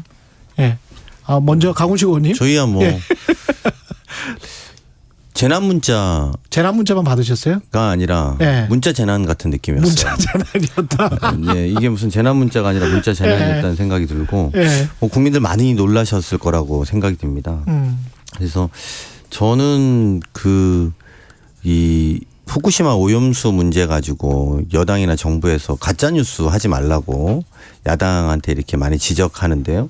제가 볼 때는 정부발 가짜뉴스 문자 피싱 사건이다 이렇게 생각 들 정도로 사실은 이게 황당한 거잖아요. 그리고 구체적인 내용도 없고 아침에 사이렌 울리듯이 막 사이렌도 울리고 또 문자도 그렇게 왔는데 그래서 그거가 뭐 구체적으로 어디로 대피하라는 건지 뭘 어떻게 하라는 건지 위기 상황인 거라고 느끼게나 해놓고 아무런 지침을 주지 않아서 굉장히 혼란만 가중시켰다고 생각이 됩니다. 송원석 의원님. 예, 문자 보낸 것 자체에 대해서는 참 문제가 많았다고 생각을 합니다. 특히나 이제 끝나고 난 뒤에 이후에 이것이 오발령이냐 해제냐 그다음에 행안부하고 서울시하고 책임이 어디 있느냐 이런 이야기들이 나온 것 자체는 사실 정부 입장에서는 그렇게 행동하는 것은 조금 무리가 있었다 이렇게 생각이 됩니다. 그런데 지난 한 5, 6년 정도 아마 민방위 훈련이라고 하는 게 우리 기억에서 사라졌을 겁니다. 사실 이제 그런 부분들이 사전에 여러 단계에서 훈련을 거침으로써 어떤 상황이 비상 상황이 발생했을 때 사람들 하여금 정상적인 행동을 하도록 해주는데 그런 부분들이 전혀 실시되지 않았었다.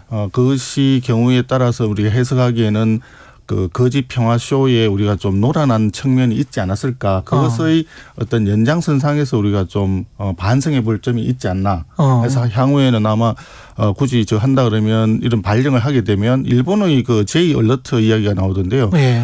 왜 문자 발송을 하는지 어디로 대피하는지 이런 부분에 대해서 사전에 명확하게 국민들한테 알려줘야 될 필요가 있고 그런 훈련들을 좀 할 필요가 있다. 이런 생각이 들어요. 민방위 훈련을 다시 하자? 민방위 훈련을 다시 하자라고 하는 취지가 아니라 민방위 훈련과 같은 위급 상황 시 비상 상황 시에 어떻게 행동해야 되느냐에 대해서 이런 부분들이 국민들은 지금 잘 모르고 있거든요. 그런 부분에 대한 것을 좀 훈련할 필요는 분명히 있지 않느냐 하는 거고요. 문자 보내는 거 가만히 생각을 해보시면 코로나 시기에 과잉 문자 때문에 굉장히 고생을 많이 했어요. 어디 이제 차량을 타고 이동을 하다 보면 어느 지역에 들어가면 그 지자체에서 보내는 코로나 상황에 대한 또 환자 발생에 대한 이런 부분들에 대해서 계속 문자가 너무 많이 들어와서 사실상 재난 문자 알려져 드리는 그 자체가 굉장히 가치가 좀 떨어진 그런 부분들도 있었거든요. 그런데 이번 사태 같은 경우는 굉장히 중요한 부분인데 사실은 제대로 인지를 못하고 한 경우도 있었고 그래서 이런 부분에 대해서는 향후에 조금 총체적으로 한번 점검이 필요한 부분이 아닌가 이렇게 생각합니다. 이게 심각하다고 판단하는 것은 위성을 예고했었잖아요. 그러니까 이게 갑자기 생긴 문자거나 갑자기 생긴 상황이라는 것처럼 우리가 이야기하면 안 될 것 같아요. 먼저 예고도 했고 북측에서 위성을 쏘겠다고 예고를 한 상황에서 또 이게 과잉 문자라고 표현했는데 이건 가짜 문자거든요. 결과적으로 보면. 그래서 제가 아까 문자 재난이라고 제가 표현한 재난 문자가 아니라 문자 재난이라고 표현한 것도 이런 거고 두 번째는 실제로 그렇게 위급한 상황이면 우리 여당에서 되게 요즘에 모범으로 많이 생각하고 있는 일본의 사례를 보면 기시다 총리가 아침 7시부터 나온 거 아닙니까? 어쨌든 언론상에 나와서 지금 우리 일본 영토에는 아무런 지장이 없었고 그리고 이게 위성 발사가 됐는데 일본 영토에 아무 지장이 없다. 걱정하지 마라. 이게 이제 30분 후부터 나왔단 말이에요. 그럼 우리나라 대통령은 NSC에서 뭘 했느냐? 윤석열 대통령이 NSC 안 갔단 말입니다. 그러니까 대통령이 어쨌든 제일 중요한 대통령의 책임이라는 게 역사적인 가치를 지키고 영토와 국민을 지키는 거란 말입니다. 그러면 국민과 영토를 지킨다는 측면에서 보면 이런 정도의 사이렌을 울리고 위성 이렇게 문자를 보내고 응급 문자를 보낸 상황이라면 대통령이 나와서 설명을 하든지 아니면 적어도 오세훈 시장이 나와서 설명을 해야 되는 것 아닙니까? 근데 아무런 책임 있는 사람은 설명이 없었고 그 뒤로도 한참 있다가 오후에 기자회견 정도를 오세훈 시장이 한 것도 저는 국민들로서 납득하기는 좀 어렵다 이렇게 생각이 좀 들고요. 오히려 그 아까 제가 잠깐 말씀드린 것처럼 이렇게 뭐 오세훈 시장은 그렇게 그 기자회견에서 그렇게 말하는데 과한 대응은 나쁘지 않다 이렇게 이야기하는데 그거는 오히려 일본 오염수 방류에 대해서 과한 대응을 국민들은 원하고 있는 겁니다. 그러니까 과한 대응 국민들의 걱정하는 것에 대해서는 과한 대응을 하지 않고 예고됐던 문제에 대해서는 과잉 대응 또는 가짜 대응을 함으로 해서 국민을 혼란스럽게 빠진 것에 대해서는 매우 혼란스럽고 정부가 오히려 무능한 것 아니냐라고 평가할 수밖에 없다라고 생각이 듭니다. 그 지금 여러 가지 할 얘기들이 많이 있네요. 많이 있는데 지금 이 부분이 그 북한의 위성 발사라고 이렇게 아예 그 단정하는 것도 굉장히 문제가 있다고 봅니다. 실제로 북한은 위성이라고 했지만 실질적인 위성으로서의 역할보다는 어떤 미사일이랄까 뭐 ICBM과 유사한 그런 기능을 하는 북한 주장 발사체 이렇게 볼 수가 있는 거죠. 우주 발사체라고 아마 그렇게 얘기를 했던 것 같은데 위성이라고 이제 사전에 예고를 했다고 하지만 우리 정부에서는 그렇게 보고 있으니까 이것을 위성이라고 얘기를 단정하는 것은 좀 문제가 있다고 보고요. 실질적으로 우리가 고민해야 될 부분은 뭐냐면 북한은 아직도 적화 통일이라고 하는 그런 야욕을 버리지 않고 지금 수십 년째 계속 같은 행태를 하고 있다라고 하는 그 부분이 사실 중요한 것 같아요. 그런데 그 부분이 지금 논의의 대상에서 좀 사라져 있는 것은 좀 우리가 좀 반성해야 될 부분이 아닌가 이런 생각이 듭니다. 그래서 우리가 얘기하는 게 북한은 어쨌든 경우에 따라서 무력 침공에 의한 통일도 아직도 거치지 않고 있는 것이고 그리고 우리 내부의 어떤 혼란과 분열이라고 할까요? 이런 걸 조장하려고 하는 그런 부분들이 과거에 우리가 많이 배웠던 통일전선 전술이라고 하는 측면에서 상당히 많은 부분들이 좀 문제가 있는 부분들이 있다고 보여지거든요. 그런 부분에 대해서도 좀 고민을 해야 될 부분이 있다고 봐요. 성원수 의원님 말씀이 맞죠. 그러니까 북한의 안보 위협에 대해서 누가 대응을 잘하자 이것에 대해서 여야 또는 국민 누가 반대하겠습니까? 저는 그건 당연히 강력한 대응을 할 필요가 있다고 봅니다만 위성 같은 경우에 1차 발사체를 어디에 떨어질 것까지 북한이 예고했단 말입니다. 그리고 그게 우리나라 영해도 아니고 공해상에 떨어질 거라고 예측했어요. 그래서 이거는 뭐 예를 들면 위성이다 아니다 이거 국방부가 수거했다고 하니까 그런 부분에 대해서는 이후에 논의해 보면 될 문제라고 보고요. 근데 더 문제라고 하는 것은 그 미사일에 대한 위협 자체를 북한의 위협 이를테면 그렇게 다 전제하고 현재 있었던 어제 있었던 문자로 인한 상황의 혼란을 덮으려고 해서는 안 되는 거죠. 어제는 그 부분에 대해서 동의해요. 조금 전에 말씀드렸지만 어제 상황에 있어서는 분명히 말씀드렸지만 좀 너무 과잉으로 대응해서 문제가 되었다라고 주장을 하니까 원래 소극적인 대응보다는 이 재난에 대해서는 과잉이라고 보여질 것처럼 그렇게 적극적으로 대응하는 것이 필요는 합니다. 필요는 한데 문자 자체와 관련해서는 분명히 오류가 있었던 건 사실이고 그 부분에 대해서는 조사를 통해 가지고 왜 그런 일이 발생됐는지 그리고 어떤 잘못이 있었는지에 대해서는 추후라도 책임 소재를 가려야 된다. 그 부분에서 동의해요. 그러니까 제 지적은 과잉 대응의 지적이 아니었어요. 그러니까 과잉 대응을 하려면 대통령도 나오셨어야 된다라는 거예요. 그렇게 위급하고 시급한 상황이고 말씀하신 것처럼 그 상황이 이미 단기간에 끝났기 때문에 그러니까 북한의 미사일 위협이라고 느꼈으면 대통령께서 나오셔서 일본의 기시다 총리처럼 7시에 나와서 이야기를 하는 것이 국민들에게 납득이 되는 것이고 일관성이 있어야 되잖아요. 이 행동에 대한 일관성이. 그러면 정말 그게 미사일의 위협과 관련되는 것이면 대통령도 NSC를 가셨어야 돼요. 근데 아침 6시 반에 그렇게 혼란스러운 문자를 보내놓고 모두가 혼란에 빠져 있으면서 그리고 말씀하신 것처럼 북한의 미사일 위협이라고 생각하면 대통령이 나오면 대통령은 안 나타났고 같은 시간에 7시에는 기시다 총리 나와서 언론에 나와서 그걸 설명했단 말입니다. 우리나라 영해에는 상관이 없다. 근데 우리는 그렇지 않았단 말입니다. 그러니까 과잉 대응도 아닌 거예요. 혼란스러운 대응이었다라는 게 본질이고요. 그것은 저는 정권의 실력, 능력에 대한 문제였다라고 이렇게 판단하고 있는 거예요. 여기까지 하죠. 예, 왜냐하면 후쿠시마 오염수도 있고 뭐 굉장히 많습니다. 현안들이 굉장히 할 말씀 더 하실래? 예, 넘어가시죠. 예. 말씀을 우리 강의 너무 많이 하시는 것 같아요. 줄여드릴게요.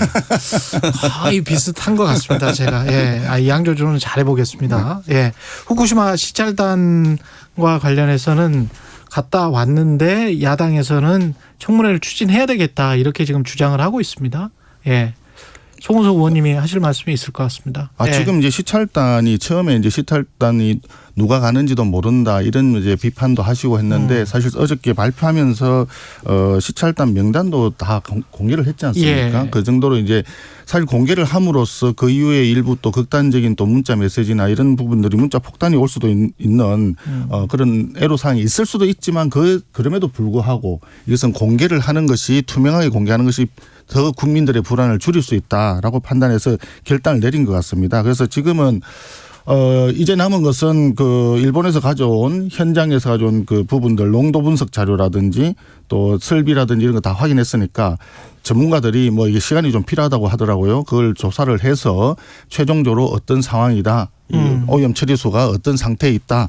이거에 대한 것을 이제 그 국민들한테 발표하게 되면 거기에 따라서 행동을 하면 될 것 같고 지금으로서는 좀 너무 이렇게 정치적인 선동이라든지 감정에 휘둘리는 것은 조금 조심해야 되지 않겠나 그런 생각을 하고 있습니다. 특히 IAEA 같은 경우에도 자기들 이제 조사가 이제 공식적으로 진행이 되고 있으니까요. 그런 것들을 종합적으로 판단할 필요가 있다. 그래서 최종적으로 우리 국민과 전 세계 어디든지 안전과 관련된 부분에 대해서 소홀함이 없도록 가야 되겠다 하는 부분에 대해서 동의합니다. 네. 그 이번에 시찰단 다녀와서 국민들이 많이 의혹이 해소됐나요?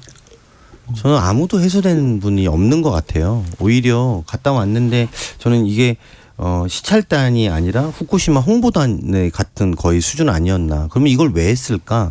저는 결론적으로 두 가지로 된다고 봅니다.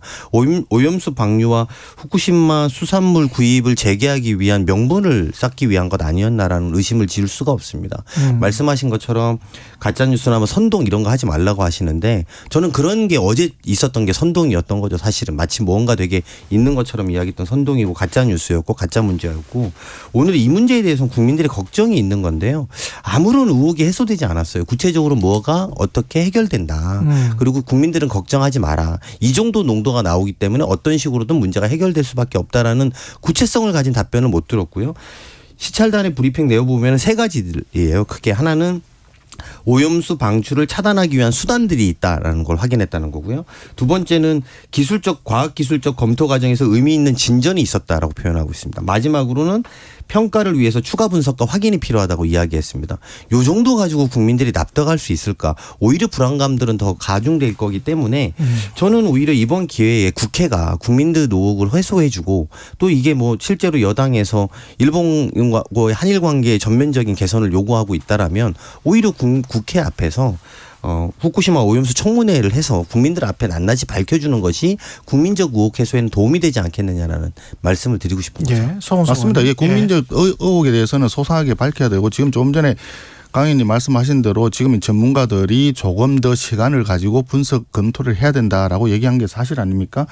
그 정도 시간은 필요하고 또 그 과정에 IAEA에서 이제 조사 점검하는 부분도 있기 때문에 그런 것들을 종합적으로 검토할 것이다.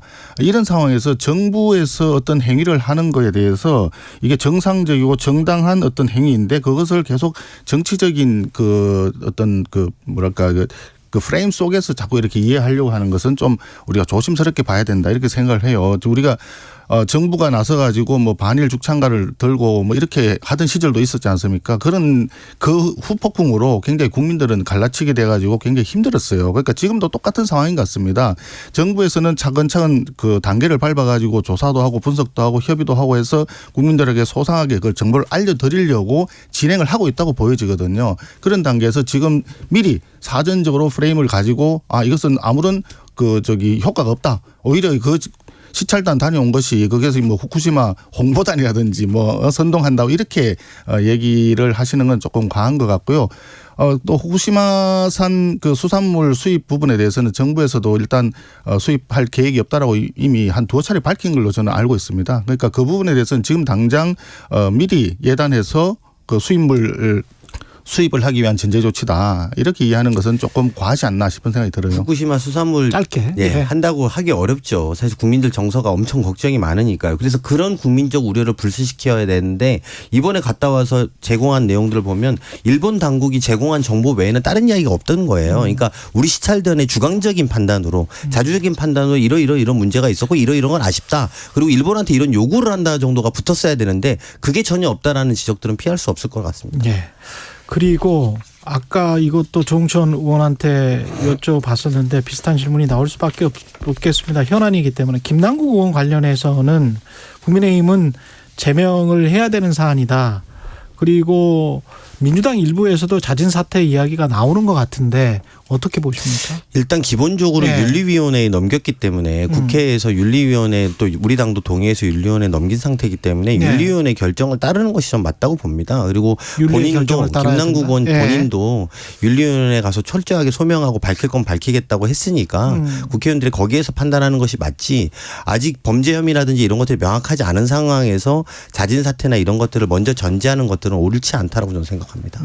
성소님 윤리위원회 구성이 알다시피 이제 그 여야가 이제 동수로 되어 있고요. 과거에도 오랜 여러 사건들이 지금 제 기억 속에도 한 50여 건 가까운 사건이 이제 그 계류되어 있는 걸로 알고 있는데 다 결론이 안 났습니다. 그러다 보니까 정치적으로 판단해 가지고 하다 보니까 결론을 내기가 굉장히 어려운 구조로 되어 있어요. 그런데 이 부분은 김남국 의원의 코인 사태 같은 경우에는 조국 사태보다도 훨씬 심각한 사태이고 특히나 그 우리가 20, 30대 그 MZ 세대라고 하는 젊은 사람들 입장에서 이제 코인을 좀 이용해서 부동산도 안 되고 주식도 안 되는 청년들이 좀 하고 있는 게 많은데 거기에 굉장히 실패를 많이 하고 많은 손실을 입은 사람들이 많거든요. 그런데 김남국 의원은 도대체 자금 출처가 어디서 나왔는지도 모르는 자금으로 일단 처음에 구입을 했고 그거 가지고 굉장히 여러 차례를 사고 팔고 하는데 심지어는 회의 도중에도 그걸 했다. 상임위 도중에? 상임위라든지 회의 도중에 청문회 도중에도 했고요. 이런 상황들은 국민들을 굉장히 분노케 하는 것입니다. 그럼 그런 부분에 대해서도 충분히 고려를 해야 되고 그런 것들이 과연 대비를 시켜서 봤을 때 윤희석 의원이 그때 이제 부동산 문제 본인 문제도 아닙니다. 아버지가 잘 그동안에 교류도 없었던 아버지가 했던 문제 때문에 의원직 사퇴를 했어요. 의원직 사퇴라고 하는 것이 반드시 법적인 문제가 확인이 되었기 때문에 또는 검찰이나 경찰의 수사 결과가 나왔기 때문에 하는 건 아니거든요. 그런 도의적 정치적인 책임을 지고도 얼마든지 할 수 있는 부분이고 또 해야만 되는 것이 정치인의 도리라고 보거든요. 그런 점에서 김남국 의원은 이번에 좀 잘못된 길을 가고 있다. 라고 보는 겁니다. 국민의힘에서 부동산 문제 있었던 분들 굉장히 많으시잖아요. 근데 다 사퇴하신 건 아니에요. 제가 알기로도. 제가 누구라고 이 실명을 거론하지 않겠습니다. 민주당은 더 심했죠. 아니 근데 그렇게 거론하는 것 자체가 저는 적절하지 않다고 보고 말씀드린 것처럼 경찰이나 검찰의 구체적인 조사와 결과가 없는데 여론몰이 방법만으로 무체적 혐의가 있는 것처럼 이야기하면 실제로 코인 자체가 문제는 아니지 않습니까? 그리고 이것들을 처리하는 과정에 여러 가지 본인이 부적절하다고 판단한 것들도 있으니까 저는 윤리위원회 처분을 기다려보는 게 맞다고 봅니다. 그리고 지금 한동훈 법무장관 개인정보 유출 의혹 관련해서 MBC 기자와 번사 뉴스룸 강제 수사가 있고요. 그리고 그 전에는 이제 방통위원장 면직을 대통령이 재가를 했고 야당에서는 아마 이 전 과정이 공영방송 장악과 관련된 것이다 이렇게 지금 생각하고 있는 것 같은데 의원님도 비슷한 생각이세요? 네, 물론이죠. 예. 그리고 특히 한상혁 방통위원장 임기가 이제 몇 개월 안 남으셨잖아요. 근데 이분을 검찰에 기소됐다는 이유만으로 면직하는 것은 누가 봐도 방송 장악으로 볼 수밖에 없다고 봅니다. 더군다나 이 근거가 국가공무원법에 의거해서 면직한다고 하는데 방통위원회는 특별법에 의해서 그 근거를 처리해야 되는 문제거든요. 그래서 위원장의 면직은 국회의 탄핵소추에 의해서 할 수 있게 되어 있습니다. 그런데 그것을 대통령이 면직안을 제거했다는 방식으로 하는 것은 매우 방송통신위원회를 장악하려는 의도가 다분하고 더군다나 같은 시간에 MBC의 그 기자에 대해서도 그리고 그것을 기자에 대한 문제를 가지고 뉴스룸까지 압수수색해서 들어갔다는 건 저는 언론 장악, 방송 장악을 위한 구체적인 시도들이 진행되고 있다고 봅니다. 송 의원님. 예. 방송 장악까지 나가니까 굉장히 많이 나가신 것 같은데 일단 그 기자 이야기부터 좀 MBC 기자 얘기 해보면 그 기자가 지난번에 아마 대통령 방미하고 나온 뒤에 그 발언 바이든 그 왜곡했던 그 발언을 했던 저 기자 아니겠습니까? 그 문제에 있는 내용 자체를 그 과하다하게 취재를 해서 방송을 갖고 또 편집 과정에서도 약간의 왜곡이 있었던 그런 부분, 확인되지 않은 자막을 그냥 임의로 이렇게 썼던 부분이 있습니다. 그래서 그런 부분에 관여했던 기자가 정말 공정한 중립적인 언론의 대표 기자라고 볼 수 있느냐. 이게 이제 문제인데, 거기에 또 이번에 보니까 한동훈 장관의 어떤 그 민감한 개인정보인데 그걸 유출을 하는 과정에 또 이분이 또 관여가 돼 있어요. 그러니까 그런 점에서 볼 때는 이 기자 자체가 정당한 언론인으로서의 언론 행위라고 보기 어려운 측면이 있다라고 보여집니다. 그런 부분에 대해서 검찰이 정당하게 압수수색 들어가는 걸 가지고 그걸 뭐 언론 탄압이다 또는 뭐 방송 장악이다 이렇게 프레임 짓는 거는 좀 너무 과한 거짓 프레임이다 이렇게 보여지는 겁니다. 방통위원장도 마찬가지예요. 방통위원장도 지난 정부 때부터 굉장히 편파적인 행동을 많이 해왔었어요. 특히나 TV조선 평가를 하는데 점수 자체를 왜곡을 하고 조작을 했지 않습니까? 점수 자체를 조작을 했고 정상적인 그 보고를 처음에 받았을 때 미치겠네? 시끄러워지겠네? 욕 좀 먹겠네? 이런 이야기를 했다고 지금 알려져 있지 않습니까? 그래놓고 그 다음에 다시 점수 조작을 했는 거는 정확하게 공무집행 방해다 이렇게 보여지는 거죠. 그리고 심사위원 구성을 이렇게 조작하면서 협의 절차를 무시한 이런 부분들은 또 직권남용의 혐의가 있고 그 당연히 기소가 되고 그럴 경우에 정상적인 그 방통위원장으로서 공무집행을 하기가 어렵기 때문에 면직되는 건 당연한 거죠. 이런 비정상적으로 돼 있던 걸 정상화해 가는 이 과정을 가지고 방송 탄압 좀 저는 이해가 안 됩니다. 그냥 뭐 더 잘 아실 테니까 간단하게 말씀을 좀 드리면 윤석열 대통령 징계받았을 때 똑같은 상황이에요. 네. 방통위원장 현재 상황이. 그래서 네. 어제 면직처분 취소 소송도 하고 윤석열 대통령하고 똑같은 상황이에요. 한상혁 방통위원장이 윤석열 대통령 징계받았을 때 그때 검찰 탄압이라고 다들 그러셨어요. 야당에서. 윤석열 대통령이 지킨다고. 똑같은 겁니다. 지금 상황은. 그래서 면직처분 취소 소송도 했고 효력정지 가처분 신청도 했기 때문에 저는 이 결과를 지켜보고 법원의 판단을 잘 따르면 될 거라고 생각하고요. 두 번째는 저는 말씀하시면 송원석 의원님 말씀드리면서 약간 놀라운 건데 기자의 평가를 왜 정당이나 검찰이 합니까? 기자의 공정성에 대한 평가를 바이든이든 날리면이든 국민들이 들었지 않습니까? 국민들 아무도 이해를 못 하잖아요. 아니 그렇지 않습니다. 자막이 이게 사실이 아닌 걸 자꾸 이렇게 말씀하신다 사실이 되는 건 아니고 국민들이 평가하는 거거든요. 그 공정성에 대해서. 근데 잠깐만요. 그럼 그 날리면이 맞아요? 송원석 의원님? 아니 정확하게 어떤 것이 맞다라고 하는 건 아직 알려진 게 없죠. 네, 알려진 건 없는데 그것에 확인되지 않은 것을 자막으로 해가지고 기정사실화시키고 왜냐하면 사람들이 귀에 잘 안 들릴 때 있지 않습니까? 눈으로 보는 것이 이 땡땡은 맞죠. 근데 그 확인을 해봐야죠. 아니 그거는 맞잖아요. 다 안 맞는 거예요. 그러면 확인이 안 돼 있기 때문에 지금까지 문제가 되는 거 아니겠어요? 그 부분을 가지고 자꾸 얘기를 하니까 그럼 왜곡해서 편집을 했다라고 하는 게 남아 있는 거거든요. 그러니까 말씀드리는 거예요. 그러니까 제가 말씀드리는 건 그 왜곡 편집의 판단 부분은 청취자나 시청자의 몫인 거예요. 그거를 정당이 이건 왜곡했다라고 해서 잠깐만요. 정당이 그것을 결정하는 것이 아니라 그런 부분이 있다는 걸 이야기를 분명히 있지 않습니까? 아니 없어요. 그게 있다라는 게 송 의원님 이야기인데 제 말씀은 그 판단을 정치인이나 검찰이 할 게 아니라는 거예요. 그래요. 그러니까 기자가 자막을 그렇게 들어서 그렇게 쓰면 그게 언론의 자유인 거예요. 그래서 우리 판단을 이렇게 썼는데 그거를 근거로 조작한 사람이기 때문에 우리가 이번에 이 사람을 압수수색한 것이 당연하다는 논리로 가정하는 것은 누가 봐도 이해할 수 없는 것이고요. 그러면 시청자나 청취자는 뭘 들었습니까? 이 땡땡도 아니고 바이든 날리면도 모르겠다고 하시는 정도면 이 방송을 듣는 라디오 방송을 듣는 많은 분들도 판단하실 거예요. 저는 언론의 자유라는 것은 그 기자가 그렇게 판단해서 쓸 권리가 있다라는 것이고. 아니 그 자유하고 방종하고는 구분을 하셔야죠. 이건 방종이 아니죠. 자유와 방종, 자유와 조작, 자유와 왜곡은 다른 거예요. 그걸 같은 차원에서 자유가 있기 때문에 모든 것을 마음대로 할 수 있다라고 생각하는 건 잘못인 거죠.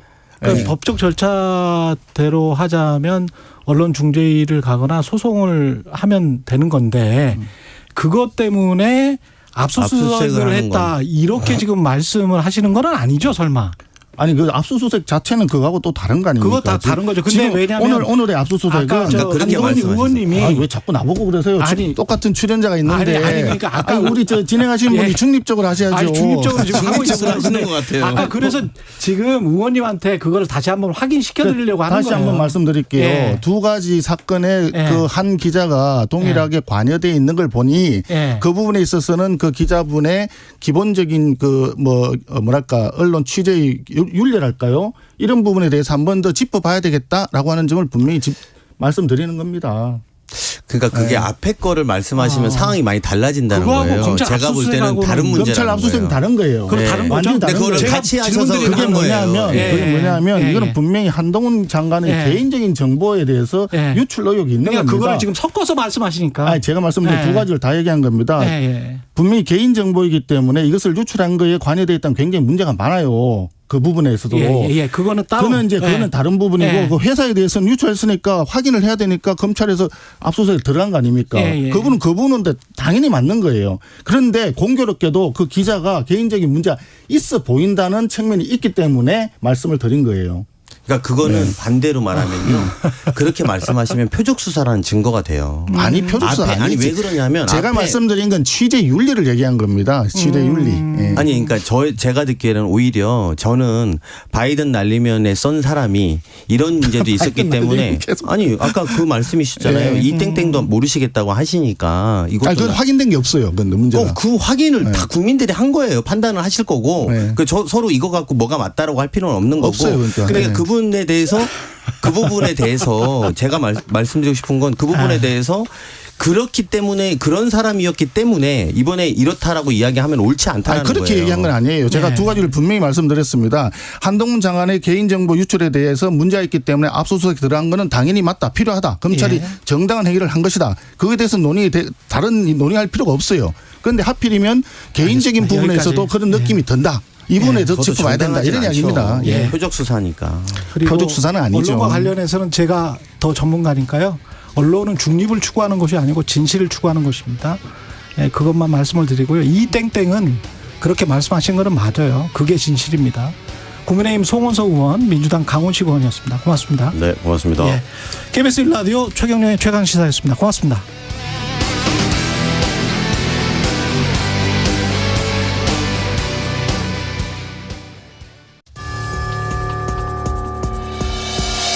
해마다 여름철이면 장마와 태풍, 집중호우 등으로 많은 피해가 발생합니다.